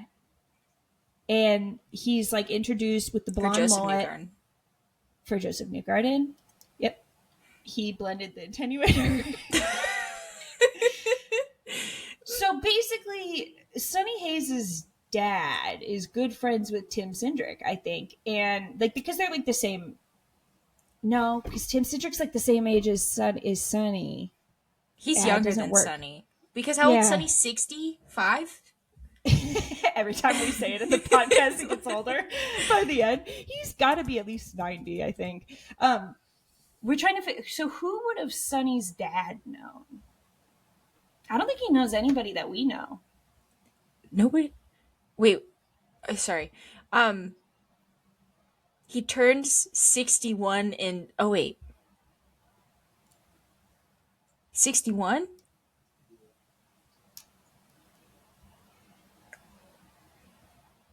Does that sound correct? Mm-hmm. 61 years old. Was IndyCar around 61 years ago? No, when his dad was? I think it just started. Yeah, pretty recently. He was racing on the bricks, I heard. He was AJ Foyt's tire changer. His dad was AJ Foyt's tire changer. Yeah, okay, we'll go with that. Canonically, that seems right on. So his dad was AJ Foyt's tire changer, and he is now an F1. He's a rookie, and he's driving this camel car. He is trying to pass Senna. And I was like, of course this movie wants us to give a fuck about Senna. Again? It's always Senna. Senna that. Of course. I think this was, again, a Brad Pitt request, by the way. I think when he was like there, he was like, I idolize Senna. That was like before they even started the movie. He was like, first of all, in my backstory, I raced Senna, and I was going to beat him had I not gotten in the crash. Had I not? And they're like, what? They're like, Brad, what? He's like, oh, I thought we were writing the script right now. How did Lewis greenlight this? Lewis, at a certain point, when can we start pointing the fingers to him? Too. Lewis loved Senna. He was probably like Brad Pitt racing Senna. Love it. Do you think Perplexity had a hand in writing this? Persephone. Yes. Ask Perplexity. He typed into Persephone. He goes, hey, Persephone, can you write me a movie about F1? And they spit out the script. He goes, they're kind of weird about women in the script. And Brad Pitt was like, I love it. It's good. Ask Perplexity if I can race Senna. Ask her. No, Perplexity isn't a woman. No, don't put that on us. Sorry. So whatever, he's gonna beat Senna in this race. He goes to pass Senna, and then he gets in this big old crash, and then he literally is like his body is like in the fetal position in the middle of the road. It's like and JP goes, "This seems like a lot for YouTube." You know, he just closes the laptop. And he's like, goes, "Wow, oof. that was a lot." But here's where we're introduced to him crouching next to the car. Oh, before he gets in, he crouches next to the car and like looks like he's saying a little Tim Tebow type prayer before he gets in the car. And then JP later in like the same like scene, he sees current day Sunny Hayes do that same thing. And you see like a facial expression on the actor of JP's face, which I think is supposed to give the illusion of empathy. He goes, "Aw, man, I kind of feel bad for this old guy. He kind of was left laying in the middle of the road. That's after really embarrassing. Crash. I feel really bad for this old man." Suddenly he's like, is this elder abuse that we're making him continue to do this? Is this wrong? It gives Am I part like of something that icky? kind of empathy. It's that brand of empathy where you like see elder abuse and you go, "Oh, are you using him for clickbait? Are we using this old guy for We clickbait, shouldn't be guys?" doing this. Yeah. Oh, back to our football podcast that we're going to do someday. Do you think that's what they're doing to that Colts quarterback? Do you think it's elder abuse? I think so. I think, yeah, I do. I think that Yeah. about a lot of NFL players, where I see them and I'm like, I don't know if you should be in this occupation anymore. Just because you can doesn't mean you should, really. Have we talked yet about whether or not we The think Colts? Sonny Hayes's neck could even withstand a race 2? Like, we're supposed to be doing a race 2. There was, I think it was during the testing where you can see like clearly his head is bobbing around in there. Now, once again, it's one of those like little details I didn't catch until like the third watch of the movie, so it was incredibly inconsequential. But I think that was supposed to be like this guy's body is not built for this. But when all of these like little they're like, you really have to be watching to make sure you get the plot of this race car movie. And there was none of the payoff. None of it. So then we're prepping for race 2. They're in like their big team strategy meeting, and Kate is like running down like what the tire strategies are for this race. And this is where I hate to be like cinema sins here, but it's like, so she's the lead car designer and the lead strategist. She's everything. Those are yeah, like they literally kind of do make her character where it's just like she actually does everything. Why did they do that? I don't know. I really don't know. I don't know. But she's the one, I guess, doing the strategy and building the fucking car. But we're on race 2, which is the Hungarian GP. Sonny is mad about his tire strategy because I think Esteban and Pierre like crash in front of him, and I was like, that's canonically accurate. That happens. It's funny to watch. It's so funny that is going to live forever in the F1 movie. That is so good. So good. Historical accuracy painted right here in this movie. I love it. Beautiful. So they crash, and Sonny like runs over some debris, gets a puncture, so he has to come into the pit box. And he's like, "You know what? Put me on some softs." And they're like, "Well, the plan was to put you on hards." And he goes, "Well, we're not to the plan anymore, are we? I'm coming into the fucking pit box." And he sits there until they put on softs, which is a long time. He sits there for at least a lap, not fucking moving. He's like negotiating with the guy who we haven't even talked about once, who's apparently the team principal, used to be a tire changer, worked for Ferrari. I'm like, yeah, I'm not listening to you about strategy, buddy. Shut the fuck up. Worked for Ferrari. All of your it's all out the window. Yeah. All the faith I had in you. I was like, I'm on Sonny's side here. I think we should go with the softs. So he sits in the pit box, will not leave until he gets the soft tires that he wants. Sure, that'll help the race. And then he comes out. Obviously, he's not going to win. He's like not even on the fucking lead lap. And so he's like, well, where's JP? And they're like, JP's in like 14th. And he's like, I got an idea. And he purposely brings out the safety car. And you know it's purposely because everybody on the team goes into their microphone and they go, "Was that on purpose? Was that on purpose? Is he cheating? Hey, is my radio on? I was just wondering, are you cheating? Hey, Making can the the biggest fool you've ever seen.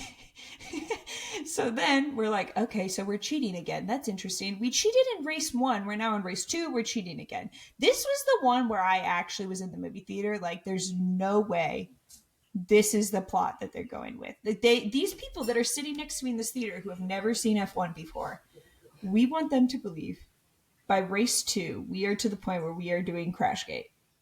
Well, it's the only way you can make F1 interesting to people who haven't already like fallen for it. Yeah, basically. So we're continuing on. JP gained like 2 places during the safety car. Sure, whatever. I don't think JP's good at F1. I'm gonna just say it again. I don't think he's good at F1.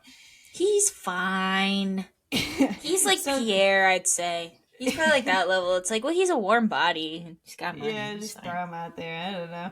So, he's like, "Where is JP now?" And they're like, "He's in like 12th or whatever." And he's like, "Okay, I got an idea." And they go, "Okay, near Sunny Hayes is a Williams." I go, "Is that who I think it is?" They go, "It's a Williams, nondescript who's in the car." Even though every other time they've named who the driver is. I go, "Is that who I think it is?" Go ahead. I have a theory.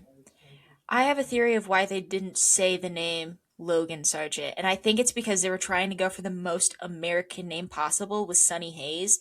They're like, if we say Logan Sargent, it's clear that he should have been the star of this movie. Like, it's very clear that we fumbled with Sunny Hayes. So they were like, and he's racing a Williams. Nondescript. Could be either one. Could be any of them. Hard to tell. Hard to tell. But he bullies Logan Sargent, and he does it again, the safety car thing. So I don't know if I fully explained. There's been 2 safety cars at this point. We're now on the 3rd.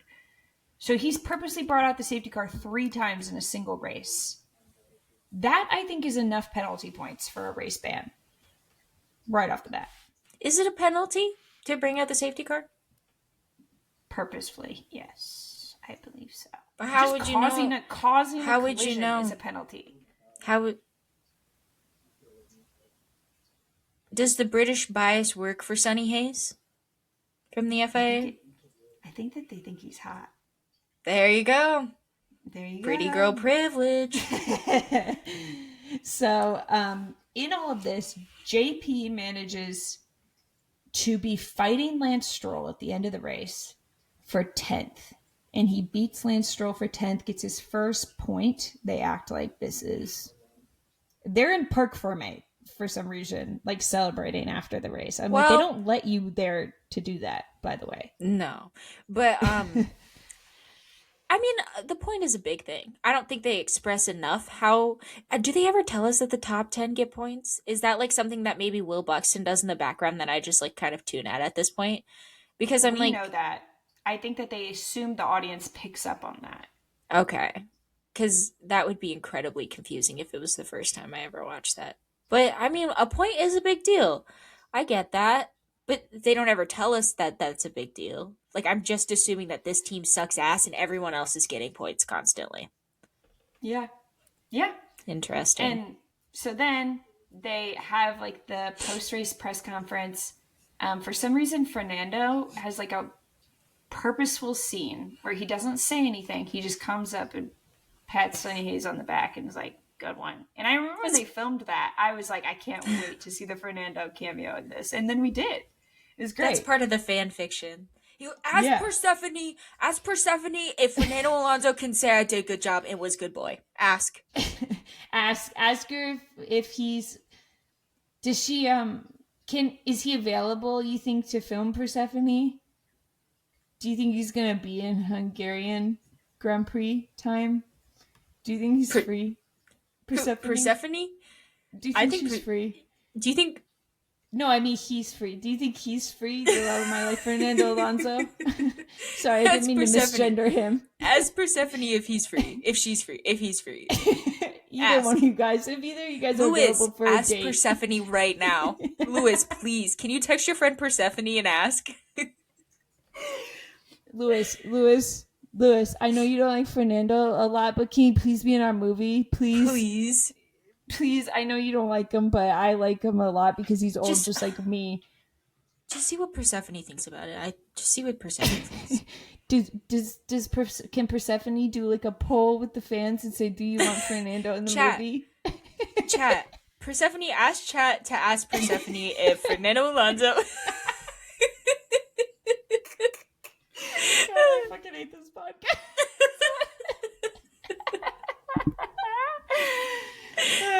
So whatever. Then we go on to have another forced Kate and Sonny scene. I'm like, fuck me. I don't care about these two people. I don't care. And they're like, no, they're in love. Well, Believe okay. Can I say something? They're Can I in love. talk my shit? I did make a note, and in my notes, that the only time I feel like Brad can act, we're just going by first name now, Brad can act is when he's opposite a woman. He's like, I was like, for some reason, it seems like he actually gives a fuck when he's acting opposite of women, and that feels icky to me, and I can't explain why. Can we also break down, like, what is the age gap supposed to be between Kate and Brad Pitt's character? Okay, so he's 61. How old is Kate McKenna in the F1 movie? No, I accidentally asked Persephone. Persephone's here? Persephone, if you're in the room with me, give me a sign.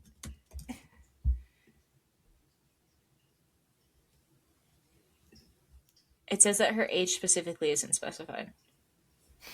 Wonder why. But the actress was born in 1983. How long ago was 1983? 42 years ago. So it's about a 30-year age gap. No me gusta. I don't like it. It still feels icky. I don't like it. So, whatever. Problematic age gap, whatever. We all have them. But for some reason, I can't remember where they are in this movie, like what the setting is, but they're having another conversation where we're supposed to get Kate's backstory. You find out she was a missile designer for Lockheed Martin. And I want you guys to know, I saw this movie in a movie theater in Washington, D.C. And when I tell you the audience audibly booed, the movie theater literally went boo when she said, I designed missiles at Lockheed Martin, which I think is funny. I love a niche audience, you know what I mean? Where it's like, That's really just this movie theater was like, fuck this girl. Immediately, she lost the audience. They all were like, fuck this lady. That is so fun. I don't know why they would do. They were like, ask Persephone, where would someone who problematic career we can give her for a backstory? Take this woman who's very successful at physics. What's the most problematic career we could give her in her past life? Okay, so Lockheed Martin missile designer. They could have like made it even worse and be like, okay, so ask Persephone, were the missiles used for war crimes? Persephone says yes. Okay, we'll omit that detail maybe to try to get the audience to That'll like her. That'll be a cool little Easter egg. If you know, you know. There's like a little, like in her, like on like the sleeve of her shirt, it's like sewn in, like, and they were used on children or some shit. And it's like, Easter egg! God. I don't know why the fuck they even specified that. I was like, okay. Louis, how did you greenlight this movie? Louis? Ask Persephone if it's okay if we say that she worked at Lockheed Martin. First thing I would do if somebody handed me a movie script, I would Control F Lockheed Martin. Because that's like not happening in my fucking movie. So whatever. But yeah, it's so weird. Imagine if in Days of Thunder they asked Nicole Kidman's like doctor character, like, oh, what'd you do in your past life before you started working on concussed NASCAR drivers? And she's like, I actually did really problematic experiments on people or some shit, you'd be like, I'm out. Like, I'm out. Like, what the fuck? Why did they make her Why character was do this that? detail important? This whole Yeah. scene didn't fucking matter. And the fact that they're like, throw in Lockheed Martin, I think it'd be funny. I think it's gonna go over really well with the audience. I think it'd be really funny. The only thing I can think of that makes me wonder if, like, I think it's like a paid promotion from Lockheed Martin, which is I interesting because bet. in the movie she's leaving Lockheed Martin for this job. So I'm like, what is the promotion for? But I think that it might be that because this is directed by the same guy who directed Top Gun. And in Top Gun, they also have a very obvious Lockheed Martin product placement where he's like flying a new plane that was like designed by Lockheed Martin. And I was like, why does this director have like ins with Lockheed Martin or something? I don't understand what's happening there.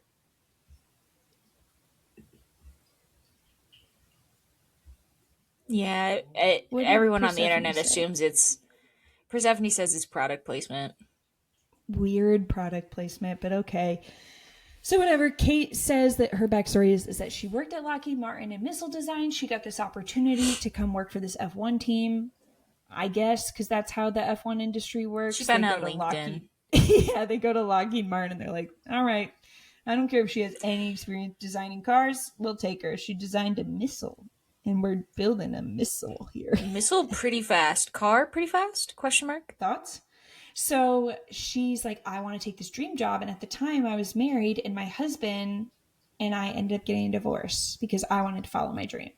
And so I'm like, kind of, again, I'm like warming back up to get. I think that the problematic past with Lockheed Martin was such a minute detail that I kind of was like, I liked the part where she divorced her husband. I thought that was interesting. Lots of divorce in this movie. Yeah, because then like Brad Pitt's like, nah, I divorced a couple women too. I get it. And he says something weird. I don't know if it's this scene or a different scene, but like he kind of insinuates like, I think it's this scene. She says like, I've heard a lot about you and your like escapades with women. He's kind of like, well, when you drive a car as fast as I do, you don't like women. That was like kind of the explanation.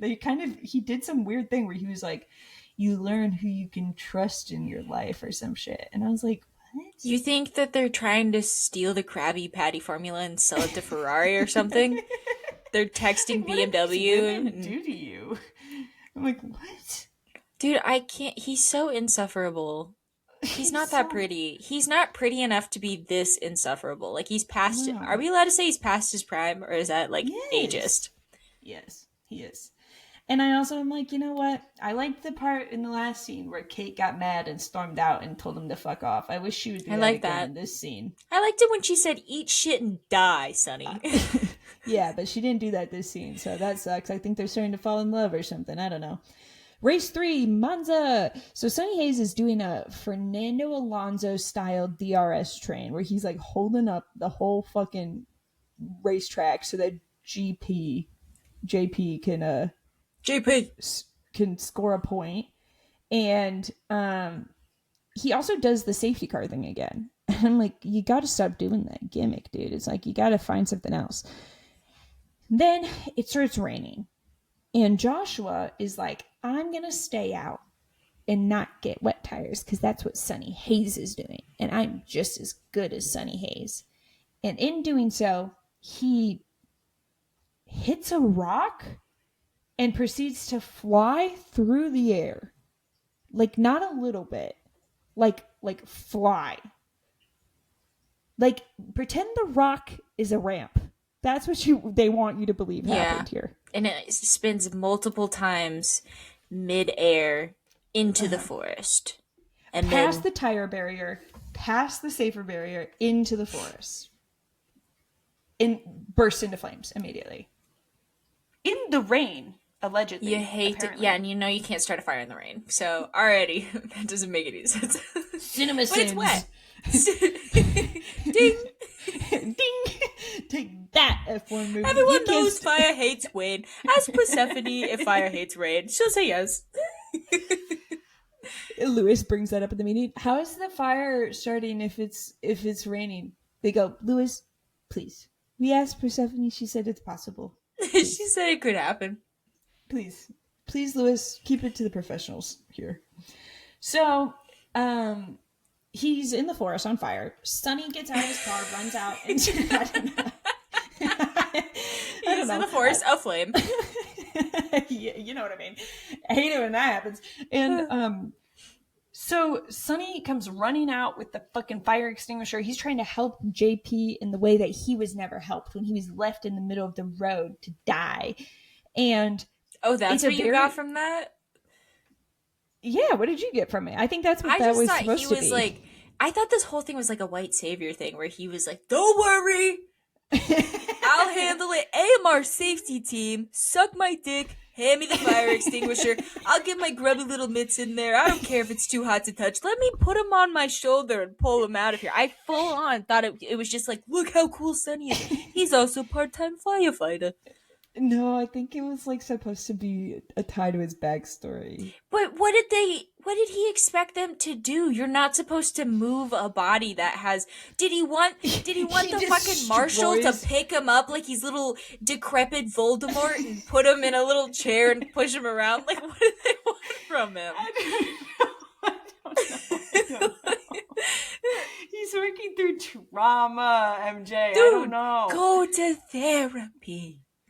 So basically, they then show the car is charred. The car is completely charred.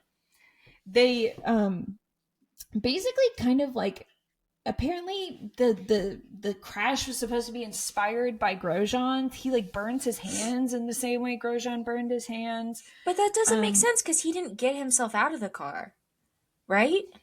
that's Like the that thing was the about whole all of reason. the okay. All of these things are supposed to be like you can tell what inspired the scene, but they're like combining too many of them. But then who cares what inspired the scene because this isn't for F1 fans anyways. So then you're making him like he A shouldn't have survived this crash. But then like also his injuries don't make sense either. Like the fact that only his hands were burned but then he never has issues with his hands and he's back racing 3 weeks later. It's like Mm-hmm. and the purpose of this was So I'm asking my Persephone. Persephone, please.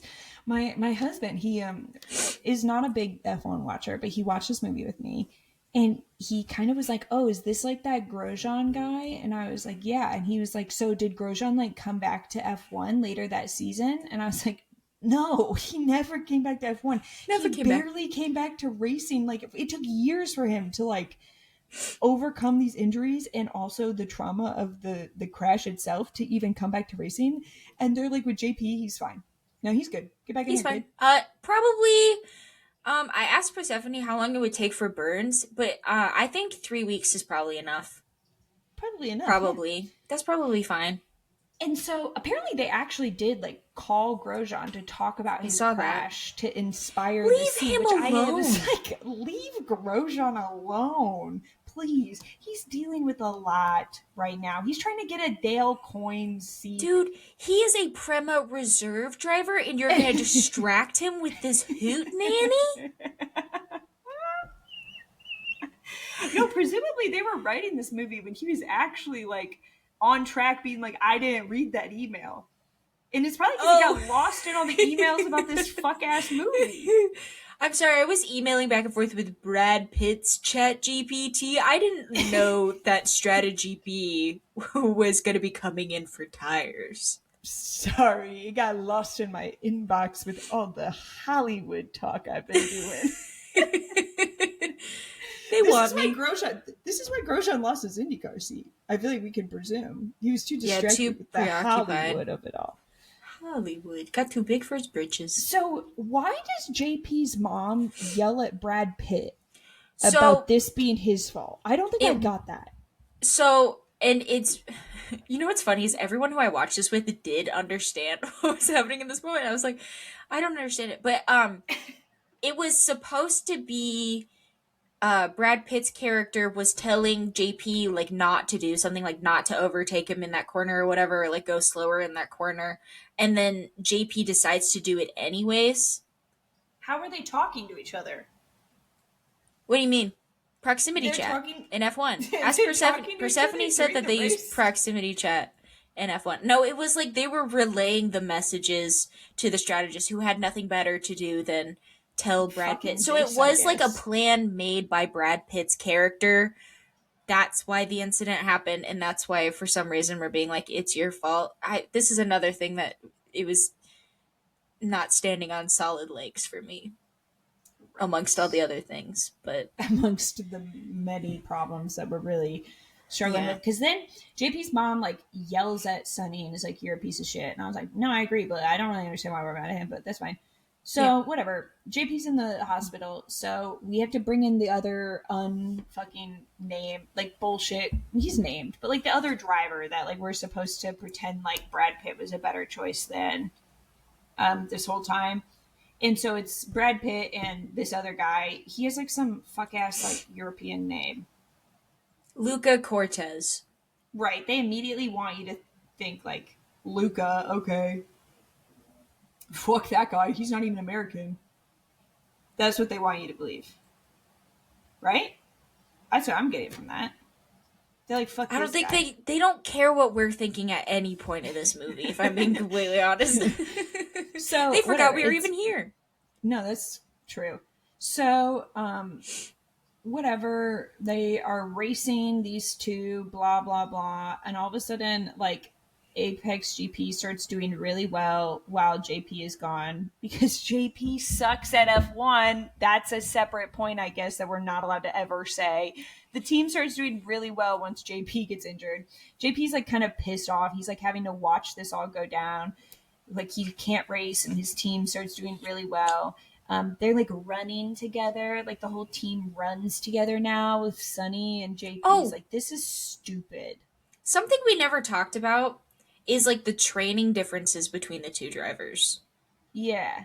They're like, Sunny Um, just plays with tennis balls. yeah, they're like, no, Sunny just works out on his bed. Like he just does all his little neck training on his bed, doesn't do any reaction training.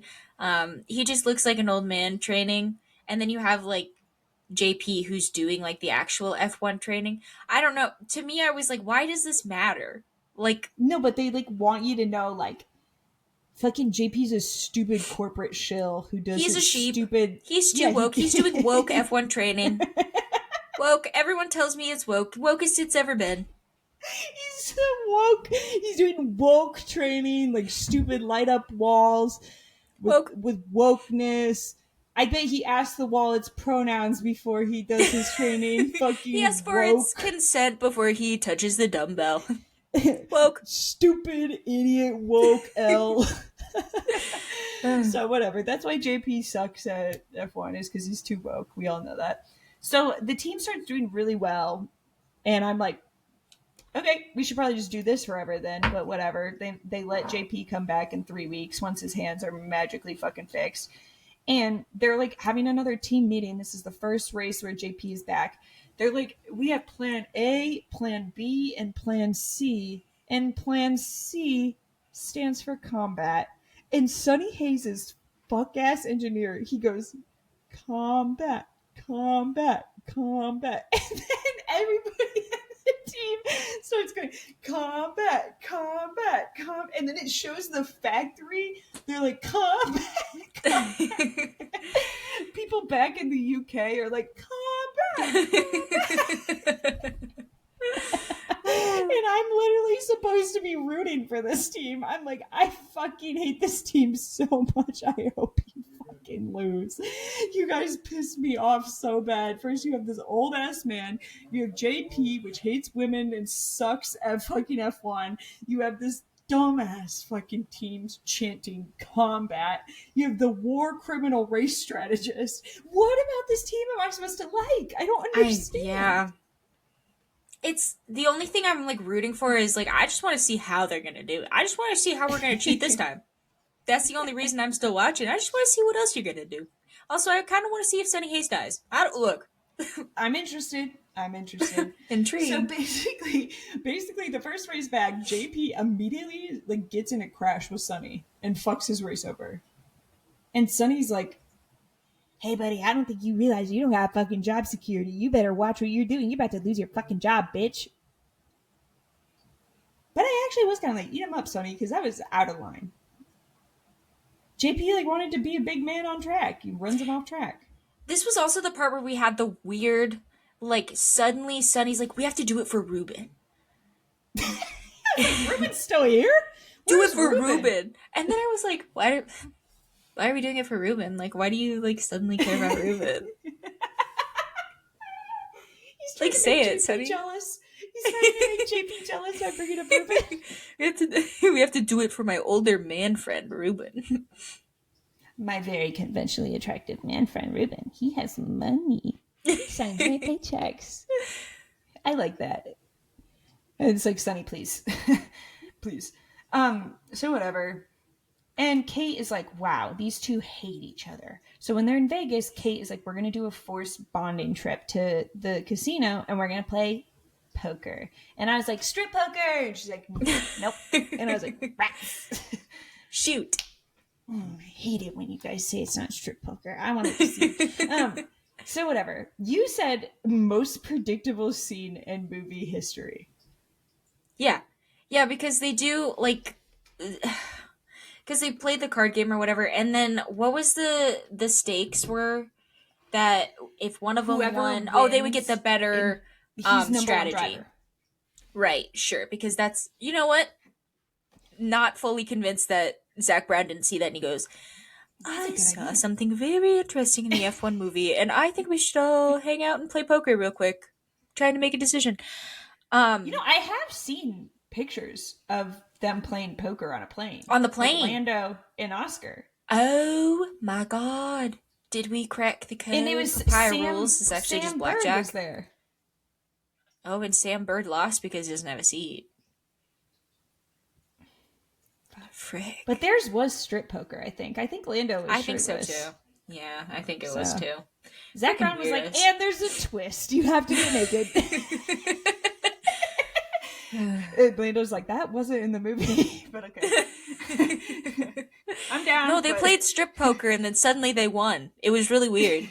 It was weird that they did that. Try it. Yeah, but so the stakes are whoever wins gets the better strategy. And like as soon as this is set up, it's like you know what's gonna happen. You know that it's gonna appear that JP wins, but in reality, Sonny's gonna have the better hand. Because he's a gambler, we've established, and he's good at cards. Right, he's a gambling addict. He's addicted to cards. He's got to snort those cards, bro. He's addicted to cards. But no, good guy Sonny Hayes. That's what they call him. That's what they call him around the garage. Good guy Sonny Hayes lets JP win for whatever fucking reason, and then he gets laid. Well, we're not there yet. This is also trying to give us some they're trying to make us give a fuck about these characters because they've realized up until this point they're the worst characters ever. So no reason for us to care. Something. So they go, aw, both of their dads died. But aww. They have never once talked about their dads besides the fact that he worked in IndyCar. That's all I know about their dads. In JP, we just assume that his dad died by way of we've never seen him, I guess. I didn't even assume that. I was just like, he has a dad somewhere. I assume. His mom is here at the race because she's here, but the dad might be somewhere else. I don't know. They're like, no, they both of you to assume that I would assume anything about his household situation, about anybody's household situation here. That's none of my business what their family's doing. Well, they both lost their dads when they were 13. And we're supposed to go, oh. And that's when this whole other plotline opens up and it's like, and actually they were murdered by the same man. And your job, it was Ruben. Your job is to figure out who killed both of your fathers at the age of 13. And actually, Kate is a CIA plant. Oh, I would believe that. No, literally. I'm sorry. I was watching this and I was like, hey, can we keep an eye on Kate, by the way? Because why the fuck did she work at Lockheed Martin and now she just has a job with an F1 team? Interesting. Who is she hiding from? I think she was a CIA plant. And she's there to try to put them on the right path to discover Ruben's the killer. Ooh. Chills. That's a better movie. We should have written that one. We write our own off Broadway version of F1, the movie, where Kate is a CIA plant and their dads were killed by Ruben. That's great. Aw, Sonny says something about how he thinks JP's a really good driver. Okay. Do you? Who Yeah. do I why Aw, would I care about his opinion on driving? that's true. He drives like me. You said Sonny lets him win in poker. Pathetic. The way You you're said like, that. You oh, I said wrote that, ding that. dong. I read it. I read it. I go, that's a funny comment. That's really good. Okay, and then fucking JP's manager comes in. He's like, "Oh, we got to go to the club." And Sonny's like, "Well, I'm not going to the club because there's a race tomorrow." And I'm like, "Why is JP going to the club the night before a race? Whatever." And then we're left with Kate and Sonny, and Kate is like, "I don't sleep with losers." And Sonny goes, "I let him win." And she goes, "Okay." I was like, "What? Kate, please." She Kate, said, "Show please. me your cards and I'll show you the goods." But like part of me is appreciative of the fact that this relationship, they don't pretend like they're in love. They literally set it up like a one night stand. Like they're gonna sleep together in Vegas and then like they're That'll not be gonna that. like that'll be that. Do you think that that was better for like rather than pretending like it was a love story? They were just like, yeah, they're gonna get it on in Vegas because like they're fuck it, you know what I mean? Why not? I don't know if either of the options were better. I think a secret third option would have been sufficed. It's Well, also because bad. this is the big plot point that people have problems with, where they said this sit back women in motorsports. Yeah, they had an issue with so many women being in motorsports. It's Yeah. I mean, no, I get It's that not it's an issue, great but that it's she like sleeps with him. well, all of the women in this movie were plot devices. The mom was a plot device, Jody, our beloved, plot device. The BMW girl who walks up and says BMW sucks ass, plot And device. walks away, Like never to be that's seen again. we never That's hear from her again. She that's who gets I taken out. wanted. She's a CIA plant. Can we get her on the podcast? She gets taken out back BMWs, fucking beating her knees in because she told them that their brakes suck. It's like mafia style. They take her out because she fucking gives him this all precious knowledge that their brakes suck at the Rolex 24. Honestly, she's like the dream role for me in the movie. If anybody's doing like an F2 movie, like let me in it, and I just want to come in and be like, guys, that's Cole and Herda. And never to be seen again. That's my plot point. That would be good. I don't know, man. I don't know. I don't really think it's good for women in motorsport, but I feel like No, there was other issues in the movie that I had it's at so this point hard. that I was like, I don't fucking care, I guess. Just like picking one. It's like no one's gonna watch this movie and think it's accurate or good or accurate. So they're not gonna be like, oh, women are just anyone with a brain isn't gonna be like, oh yeah, women are just actually engineers so that they can fuck the oldest man alive. It's No, like the true misogynists are like, women aren't engineers. That's funny. exactly. They were like, they would have never made it past F2. So take that. Take that F1 movie. I don't know, man. I don't give a fuck. Either way, they get woken up in the middle of the night and Ruben Woke. is here again. I don't woke woke. Ruben is here again. I haven't seen him in a while, and he's like, "Guys, they took the fucking car." So then we're back in the garage in the middle of the night, and there's this FIA guy, and I'm like, "Fuck the FIA!" And they're like, "We got to take your car back to the old specs because somebody turned you guys in for cheating on the new upgrade you guys did is actually you guys cheated for doing it. We got screenshots, so you guys can't use this one anymore." And then everybody goes, "Freak, we suck without it." And they go, "Yep, Yep. yep, that's what we thought you'd say."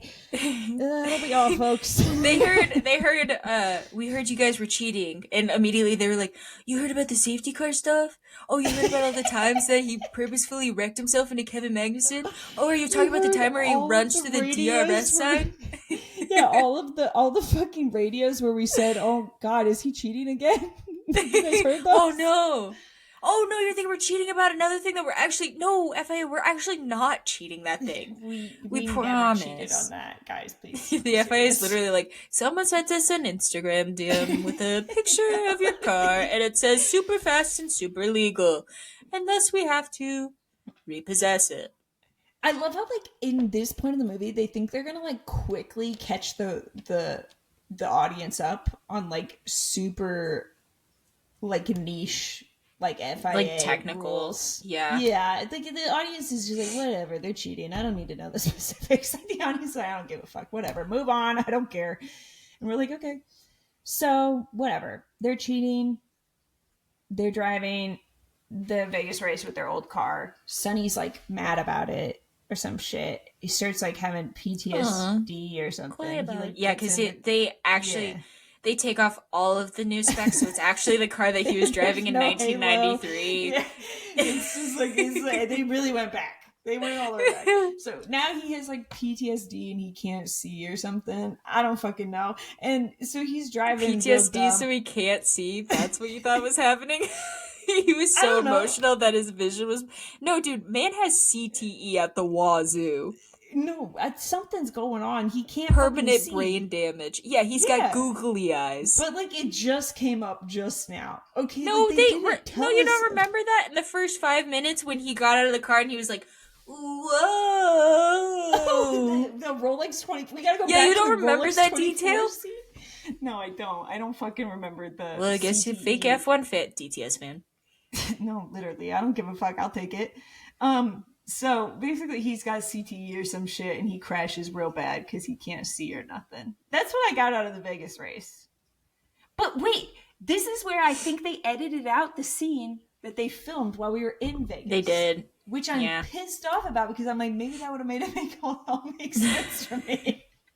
The scene where, if you don't know what we're talking about, they like famously filmed on the start finish straight during Vegas the year we were there a scene of Brad Pitt like just like cryptically like falling over.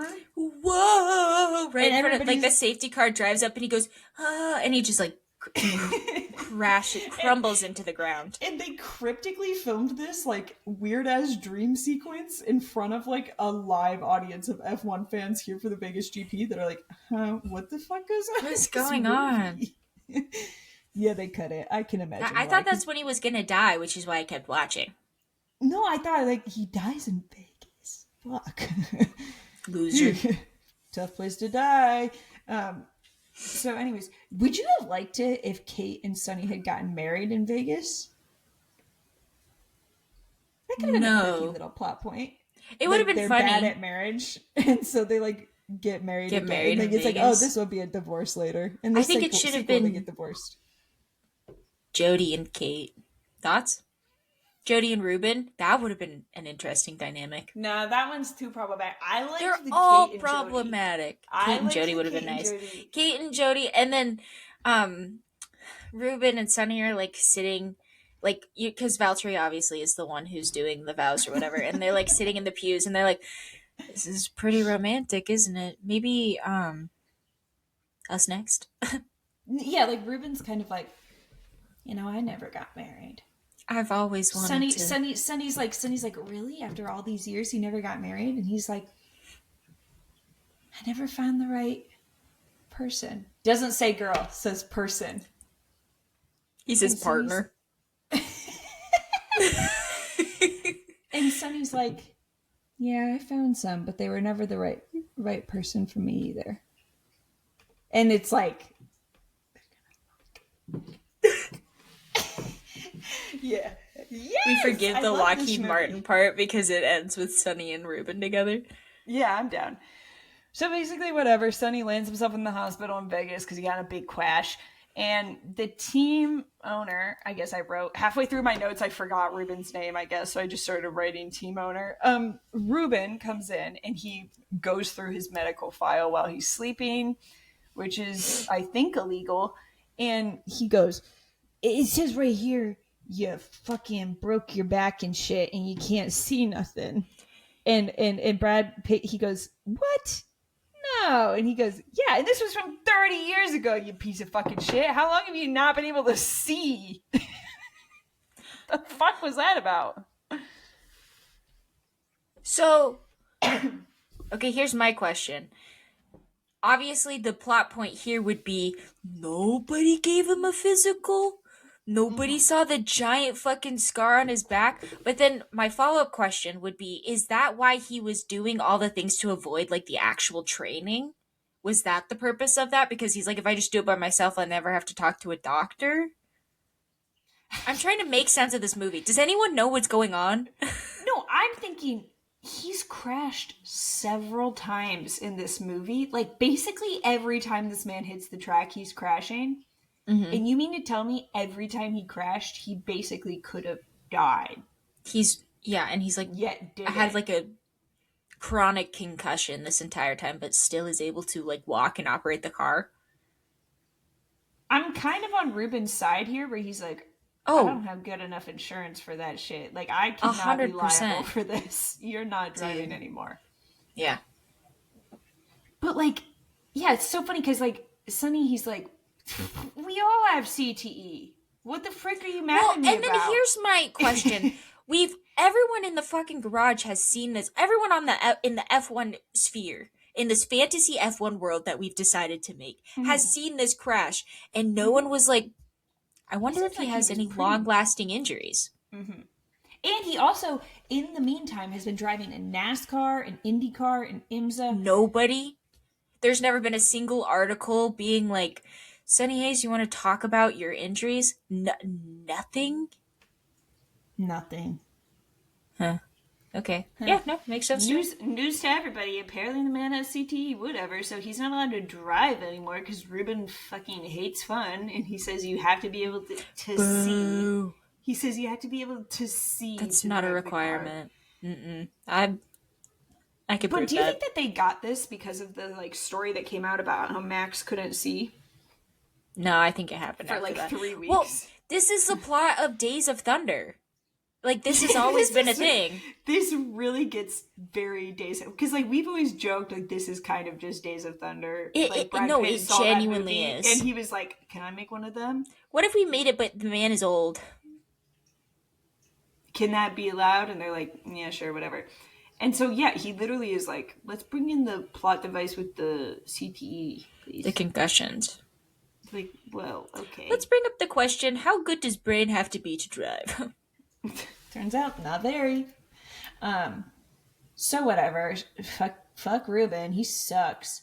So Brad Pitt goes to his sad little trailer in Vegas, and he's like, can't drive anymore because Ruben freaking hates him. And then this guy, who we've not mentioned this entire video, but I guess is important, so maybe we should have. And this was a massive oversight, I think, on me. So I think I brought it up. You wrote one time in the cheating scandal bullet, like, Right. wonder who did So this. this this man who's actually a character from Outlander, he's the bad guy. He's the really, really bad guy in He's Outlander. also in Game of Thrones. He's the guy who can't he can't hit the dead body with an arrow, and everybody goes, "Fucking loser." Fucking idiot. Yeah, that's for my Um, Game of Thrones fans out there. he was Fucking idiot. introduced right before the first race, where he is introduced as an investor. He was American? I think you wrote the American No, investor. no, Sure. he's a British guy who's obsessed with America. He like is always talking about football and shit. He goes, "Hail Mary." Is that like an American football thing? Oh, because you wrote the American investor, so I just assumed you meant that the investor was American. I think I was at this point. I was really regretting my decision for rewatching this movie, and I was like, "Fuck it, whatever." The investor Right. guy, you know what I mean? But he was introduced right before the first Sonny's first race, and yeah, he does the whole I watched DTS, it was really fun. Makes the Hail Mary joke. He was just overall really weird and odd, and then we never see him again. So immediately when this cheating scandal happens, I go, I bet it's that one character that you introduced to us once and then we never touched back on, and you'll never guess. It was he him. He was the one who sent he the he DM he to comes the yeah FIA. he comes up to Sonny and he goes, I have an idea. I'm gonna buy the team because I want to. And I was thinking that maybe you, Sonny, could be a team principal. And Sonny goes, but what about my good friend Ruben, who I'm in love with? And he goes, we'll give Ruben like some fake ass stupid job. And he's like, that was mean. You have to say that about my friend Ruben. And he goes, it was you that sent those documents to FIA, wasn't it? And he goes, well, yeah, I need the team to like suck ass so that like the sale will go through. Like if you guys win or something, that would really be bad. And so I gotta make sure you don't. So I fucking ruined your chances by sending those documents to FIA, and I made it look like you guys cheated even though you didn't. Master plan. What do you think about this villain plot? Because I kind of think that the villain plot, it's too. First, you have to explain FIA rules, and I'm supposed to understand like the corporate like succession theme here of like buyers and investors and fucking I don't even give you know what I mean? It's like it's too It's convoluted. it's introducing a conflict that was unnecessary because the conflict from like the conflict of 90% of the film is these drivers versus being good. Like the antagonist was, or the goal was be good. That's enough. Like that's fine because they weren't good yet. Like, I mean, they were better, but they weren't good. So the fact that they're like, actually, we have this super sneaky guy who's doing super sneaky things, but he's only going to do it for about 6% of the movie. It's Yeah. just like, you're Okay. doing too much and then also simultaneously not enough for it to be fulfilling to the audience like you were saying. So it's nice The one whole thing is Persephone. yeah, it's just like whatever, fine. So Sunny's like, of course I have to fucking save the team, save the day, Again, whatever, again. So they're he always asking apparently me to save the day. They're always sending me mm-hmm, spinach and going, mm-hmm. get on it. So we are apparently in Abu Dhabi. They've done practice 1 through 3. They're gonna do qualifying. Or they've already done qualifying. We never They get to see literally them do about to qualifying. We no, never no. address qualifying. Never He happens says in once this. they're always starting us from the back of the grid, so we are to assume that they are choosing to put this team at the back of the grid as a form of punishment. That's what FIA. qualifying Well, he is. probably has so many fucking grid penalties that it doesn't even matter where the fuck he I guess qualifies because that's he brought true. up the safety car Yeah, and he three never times on starts in the pit, purpose. which is interesting. I'm like, I'm surprised they were never like, and Sonny's starting from the pit for dicking around in Hungary. For just being a fucking menace. He's forced to start behind Pierre Gasly in the pit. Him and Mm. Yuki are in the pit Yuki. together. Whatever. So he goes to Abu Dhabi. We get a scene where JP he thinks his career's over because they're driving the sucky car. There's like unclear what is next for him. So his manager comes in. He goes, "I just got off the phone with IndyCar, and they're going to give you a job because they're trying to introduce a new audience, and they like your smile." Why I oughta. Now, who the fuck makes you think that we want JP? This guy sucks. Well, I mean, if they, I mean, I do like his smile, but he sucks at driving. I wanted to bring him over just for like a little bit, I think it'd probably be fine if they wanted to. No, no, I don't give a fuck about your smile. You suck, JP. I want Sunny. Now that's a driver I can get behind. I like it when Get he that commits man. all those That man's been on crimes. an oval. Get that man on an oval, please. Please, get that man on an oval. Do you think that this movie, do you think the sequel should be F2. that JP goes to IndyCar and he gets the living bejesus kicked out of him? Physically, like they're beating him up. No, like Roman he's Grosjean's on. like, I saw what you did in your movie. I wasn't even in it. No, they bring Devlin back just so he can be in the movie in the back with JP. He's an RLO, by the way. JP's in an RLO. Oh, 100%. He's in place of Mick Schumacher is what's happening. He's like, I like the idea of what you did with that nice little Mick kid. I sure would like that to be me. And do you think at a certain point, Will Power could come over and shake my hand while we're doing press conference? Dude, I think that should be the second movie. Is that it's like JP's forced to go to IndyCar, learn. They open the movie with "Get ready to learn Get ready to all learn skills." novels.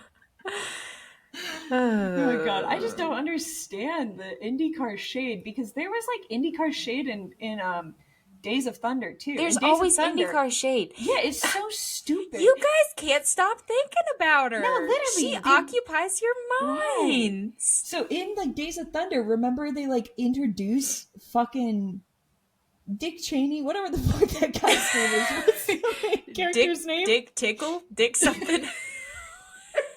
What's his name? Days of Thunder Dick?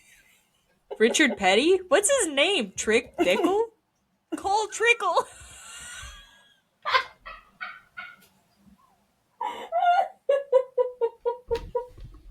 You said Dick Cheney. You said Dick Cheney.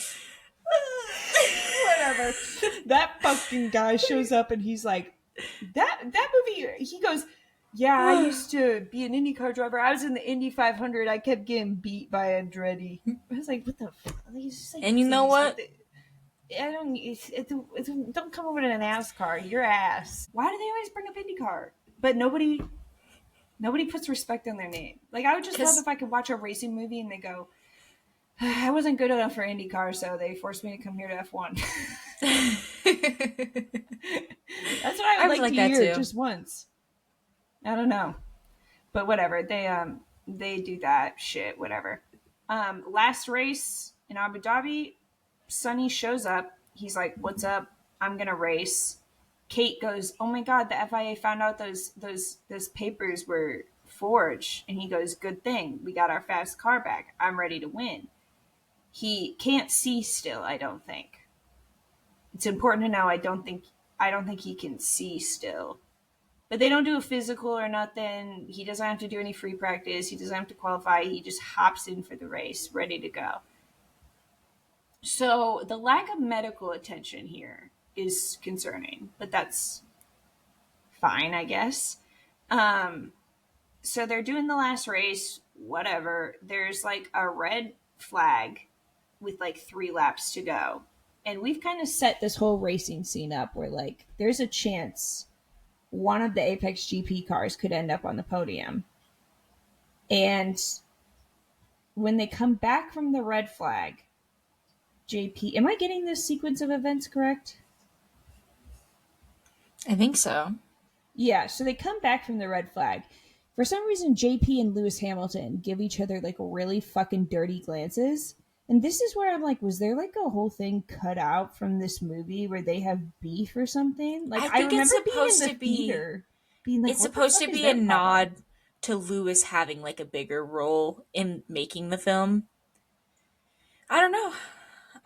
I'm not saying it's a good idea and well executed. I'm just saying I think that's what that was supposed to be. Okay, whatever. So we're mad at Lewis Hamilton, I guess. And so they get in the car. They I think they fixed up, I think Sonny caused the red flag or something. They have to fix up his car with like duct tape and shit during the red flag. They put fresh tires on them and they go, "Ooh, we're the only ones that have fresh tires because we qualified so poorly. We didn't even use these tires, but everyone else did." And JP's mom goes, "So because we suck so bad, we have an advantage?" And Ruben's like, "Yes."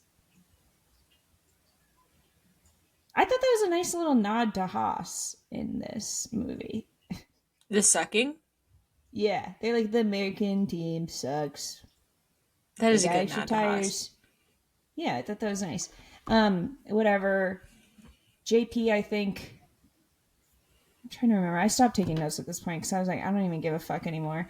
JP, I think, gets in like a crash or something with Lewis Hamilton, and then he's like, "Go on without me.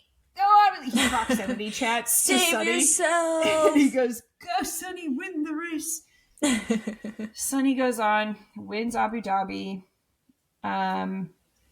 The guy who's the villain, I guess, he doesn't get to sell the team. Ruben gets to keep the team. I think JP stays in F1. He says goodbye to Sonny. Sonny fucks off and goes to drive the Baja race. And so, like, I guess I will say, like, overall, I'm happy that it's like Sonny's done with F1. Could you imagine if at the end of the movie they were like, and he continues for the next season, he has a contract extension? They're like, nah, he had a good run, he's done, he won. No, his that'll race. do. That'll do, That'll Sonny. do. You did what you needed to do, and we're done with you. Yeah. Go off into the sunset. Um, do we have any other overall thoughts? This first one that I have here is a note that you texted me while you were rewatching the movie. Yeah, and I wrote it the first time I watched the movie too. Soundtrack is ass. The music in this racing movie didn't do nothing for me at Mm-mm, all, which is mm-mm. really unfortunate. Um, I yeah. agree. I love that we got to see like some lost but never forgotten heroes like K Mag and Zhou He was Guan a Yu. star. K Mag was a K-Mac star. was, they talked about him a lot. They literally were like, everybody knows you could never do a move like that on K Mag. And I was like, I do know that, Will Buxton. Thanks for pointing that out. Um, I also was wondering your thoughts on whether this is a good movie for getting new people into F1. Do you think it succeeds Mm-mm. in that? I don't think it's gonna get new people into F1 because, like, even in the movie, the whole point of the movie is like F1 isn't exciting unless you're not doing F1. Like, unless Mm, you're breaking all the rules, it wasn't even exciting enough for Sunny to care or want to stay with it. Um, so it's like after you watch the movie, you're like, that was really cool that that thing happened that one time, and I'm probably never gonna think about it again, yeah. probably. But I think it's a really good movie for people who like the concept of racing and like the concept of movies. Because my mom really, really loved this movie. she I, was I so. I think She a lot of was. people liked it. It's kind of embarrassing. Oh I think no. it like people fucked with it heavy. Everyone who I talked to about it, or I guess talked to me about it. They're like, I saw the F1 movie, thought of you. Really, really liked it. My coworker made a note that she's like, I didn't realize that F1 doesn't drive. I think I might have said this before, that F1 doesn't drive on any real tracks. And I was like, what do you mean? And she was like, they only did like the streets. And I was like, oh, you mean they don't drive Period. on ovals? And she's Period, like, yeah. girl. No, that's like, and that's what I've always said. That's why F1 sucks.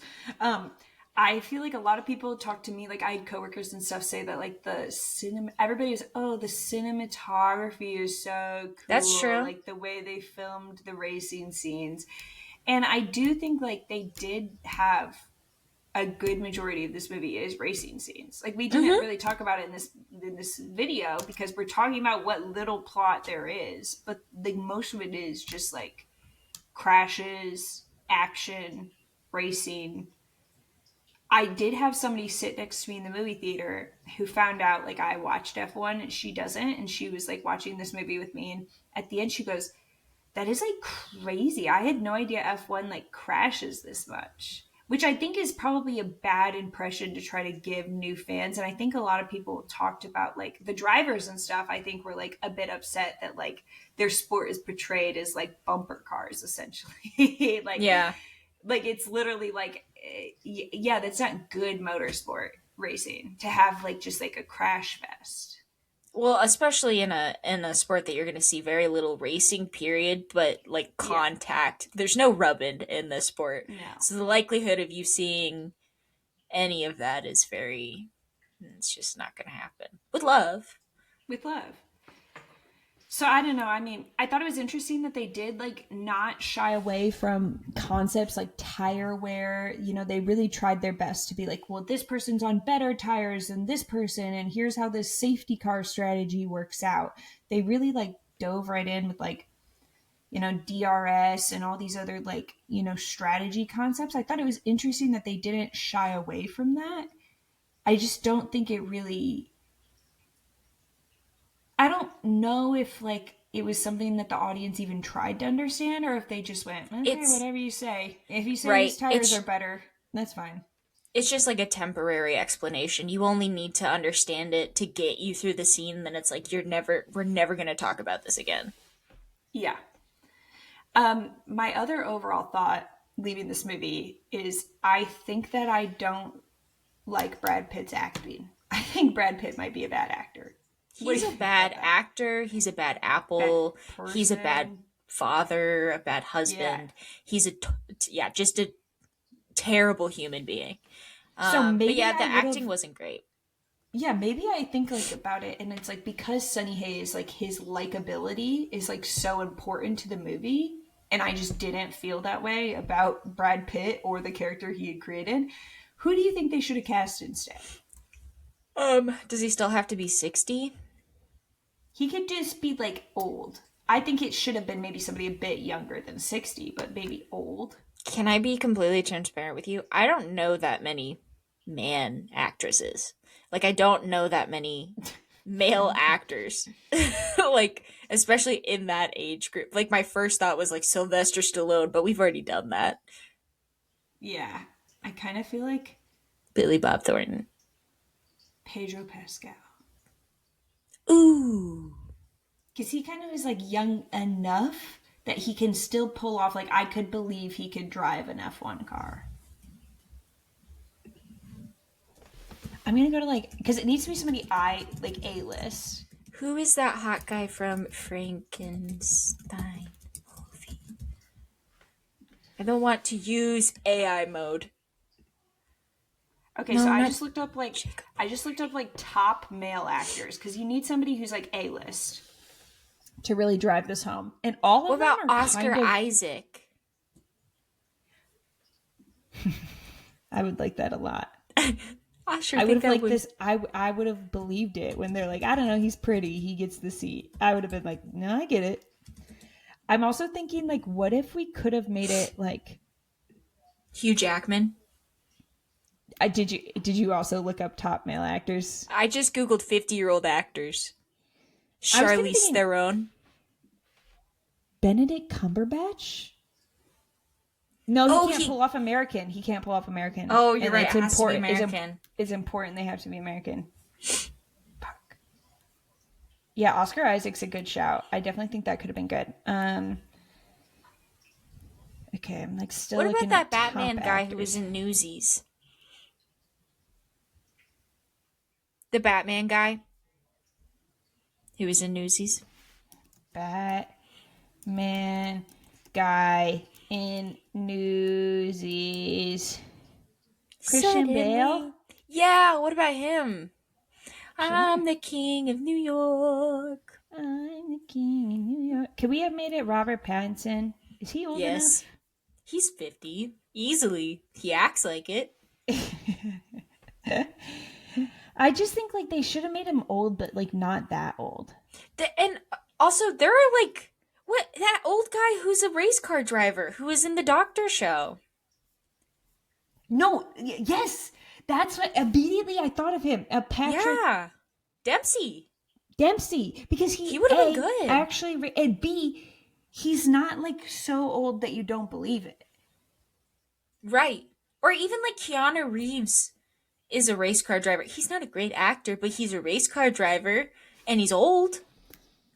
I agree. I agree. These are all good shouts. I think Hugh Jackman could have really added something to the role.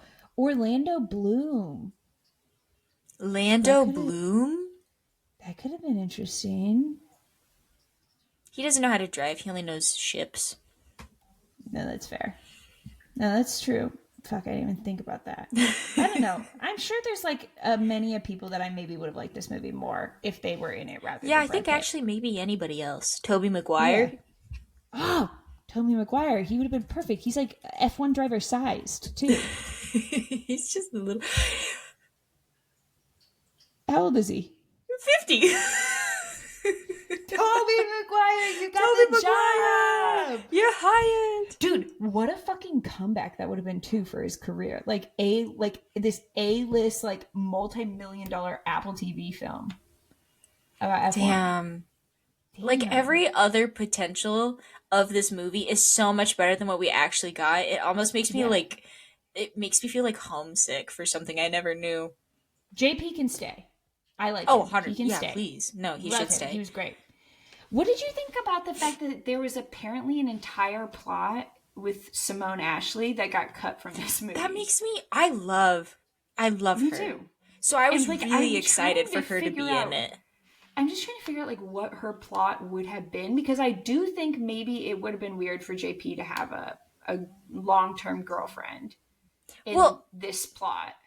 And it was just weird because you never see any character development, I feel like, out of him. So it's like, how does a woman fit into your It would narrative have when been, it's very yeah. clear that the women in this are only to like drive the plot of the men? Like what? And also the fact that she was in it in the first place, this movie is already so long, the plot is already so like thin. Like what could they have possibly, where would you have Cut. fit that in? Like it would have Yeah. been a 4 hour long movie. And there's no scenes like with the manager and the PR lady and everything where like they filmed all those without her in them. I truly don't, yeah, I don't, release the footage. Let me see, let me decide. We need a director's cut. Yeah. I think like I need to just understand what the plot was supposed to be there and like I can move on. But like I will always be wondering like every time I see this movie, which will be never again hopefully. Because she's in like one single, like It's walking in the like paddock, she cuts, does like a yeah. little peace sign. Yeah. But it's like weird because do you think that they baited us? Like they used her for promo, but that's all her They involvement knew ever she wasn't going to be. was? I have a feeling that they knew long before they were putting her in promo that she was going to be cut. That's so Based off of fucked nothing. up. Based off of just the fact that this whole movie feels like it hates women. That's so fucked up. I hate it. I hate that. I don't know. What would you overall rate this movie as we wrap up this review? What's my scale? Out of 5? I think we should rate it like on Spotify, 5 stars out of 5. If you guys want to leave us a 5 star review on Spotify, that'd If be you want to much participate, appreciated. give us a rating. Don't put your rating for the F1 movie in our ratings. I do not want that in our ratings. I think, like me, well, it's I if based on like my opinion of like a movie I would watch compared to other movies I've enjoyed, I'd probably give it like a 2 star. I think this is a great movie for people who like action movies, who don't give a fuck about F1. I've recommended it to many people. So I would give it probably like like honestly, I think it's for an action movie, it's like a 4 star. I don't know how often, Andrea, you watch action movies. They're so shitty. Like I'm I like, no, this know. it for someone who likes action movies, like if you like the Expendables, you're gonna love the F1 movie.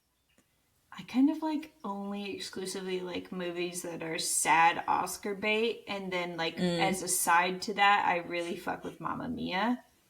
So like this doesn't really do either of those things for me. You know what I mean? Like those are the two things that a movie can be in my head: sad Oscar bait or Mamma Mia. Mm-hmm. Because of that, I feel like I'm leaving this being like that's a 2 out of 5 stars. If you would have asked me straight out the theater, I would have said 0 out of 5 stars. Like the first time I saw this, I was so in shock and awe about how ass it was. Like I couldn't believe that that's the direction they went with this movie. I've now warmed up for a summer block. For a blockbuster action, I'll give it a 3 out of 5. I still expect better from my action movies, and I'm not going to reward bad behavior. I think I would have liked it more if they sang ABBA. Just for let the record show. Yeah, The that would guy have been from good. the guy from Mamma Mia, Pierce Brosnan, Brosnan. that Yeah, he could man's have been the 80 driver. years old. What about the guy from the not so good version of Pride and Prejudice, who's also in Mamma Mia? Colin Firth. Could he be the driver in this movie? Yeah, let's look it up. Yep, 65 years old. He's a Libra. No, he's not. He's a Virgo. That's fine. We can deal with that. Who's yeah? Hugh Who's the Grant. hot? Who's the hot guy? Is Hugh Grant the hot guy from that Christmas movie where um, Professor Snape cheats on his wife? I'm just. Who do you think the hot guy is in that movie? The one that's the prime minister. who likes the secretary even though the movie I think it really is. wants you to know that she's fat. And I'm like, she's not fat. And they're like, no, she's fat in the 2000s. And I'm like, okay, I don't like this movie sometimes, but Yeah, this movie hurts my feeling. Yeah, that is Hugh Grant. he's kind of Liam Neeson could have done it. Alan Rickman. No. Alan Rickman is dead. Is dead. Yep. You're once again on the 100 top male actor list, aren't you? No, I'm just searching through people who are related to Hugh Grant. I think that do you like that movie? What's your favorite Christmas movie? Just Andrea. Andrea is 9:30. We've been recording for 2.5. What's your favorite Christmas movie? That'll be our last point on this movie club podcast episode. My favorite Christmas movie. I really like Jingle All the Way. I've never seen it. Oh, yeah, I think. Well, actually, I haven't seen it in a couple years, so I don't know if it's like problematic. But it has Arnold Schwarzenegger in it. I liked it. Or The Grinch. I think The Grinch is a classic. Really? Yeah, okay. My favorite is Elf. I love Elf. I used to watch Elf year round. I'm obsessed with Elf. I love Zooey Deschanel in that movie. I love everything about the fact that she's blonde and she doesn't have bangs, so it kind of doesn't look like her. I also like the parts where they sing. I also like bye buddy, I'll be finding your dad. I like that part. I say that a lot. I like all those parts. That's my favorite. And I like I've always dreamed of going to New York over Christmas and having like Frank Sinatra, You Make Me Feel So Young, play in the background as I go ice skating. As you go chew bubblegum off the street. Yeah, and I also like the every time it rains, then he's running around. Shooby-dooby. I like that song. That's a movie with a great soundtrack, might I say. F1 movie could burn a thing or two. Anywho, thank you guys so much for listening to another episode of the Laps Down podcast. This was a very fun episode to film. We got all of our feelings out. We can stop talking about the F1 movie, I think. We have laid it to bed and to rest. I feel like I got something off my chest here. I think this is a great episode. I'm glad we talked it out. Yeah. I do think this is a horse we're going to continue to beat, though, as we that's kind of how we continue operate, on. Yeah. But it was nice to put this in a format where people understood what we were talking about. Well, I feel like we for months have been like, we'll talk about it later. We'll get to that. On our episode where we're going to talk about that, we'll talk about that. So thank you guys so much for listening. If you are new here, welcome to the channel. Be sure to subscribe and leave a 5-star review. And I will catch you guys later. Say bye, MJ. Bye. Bye.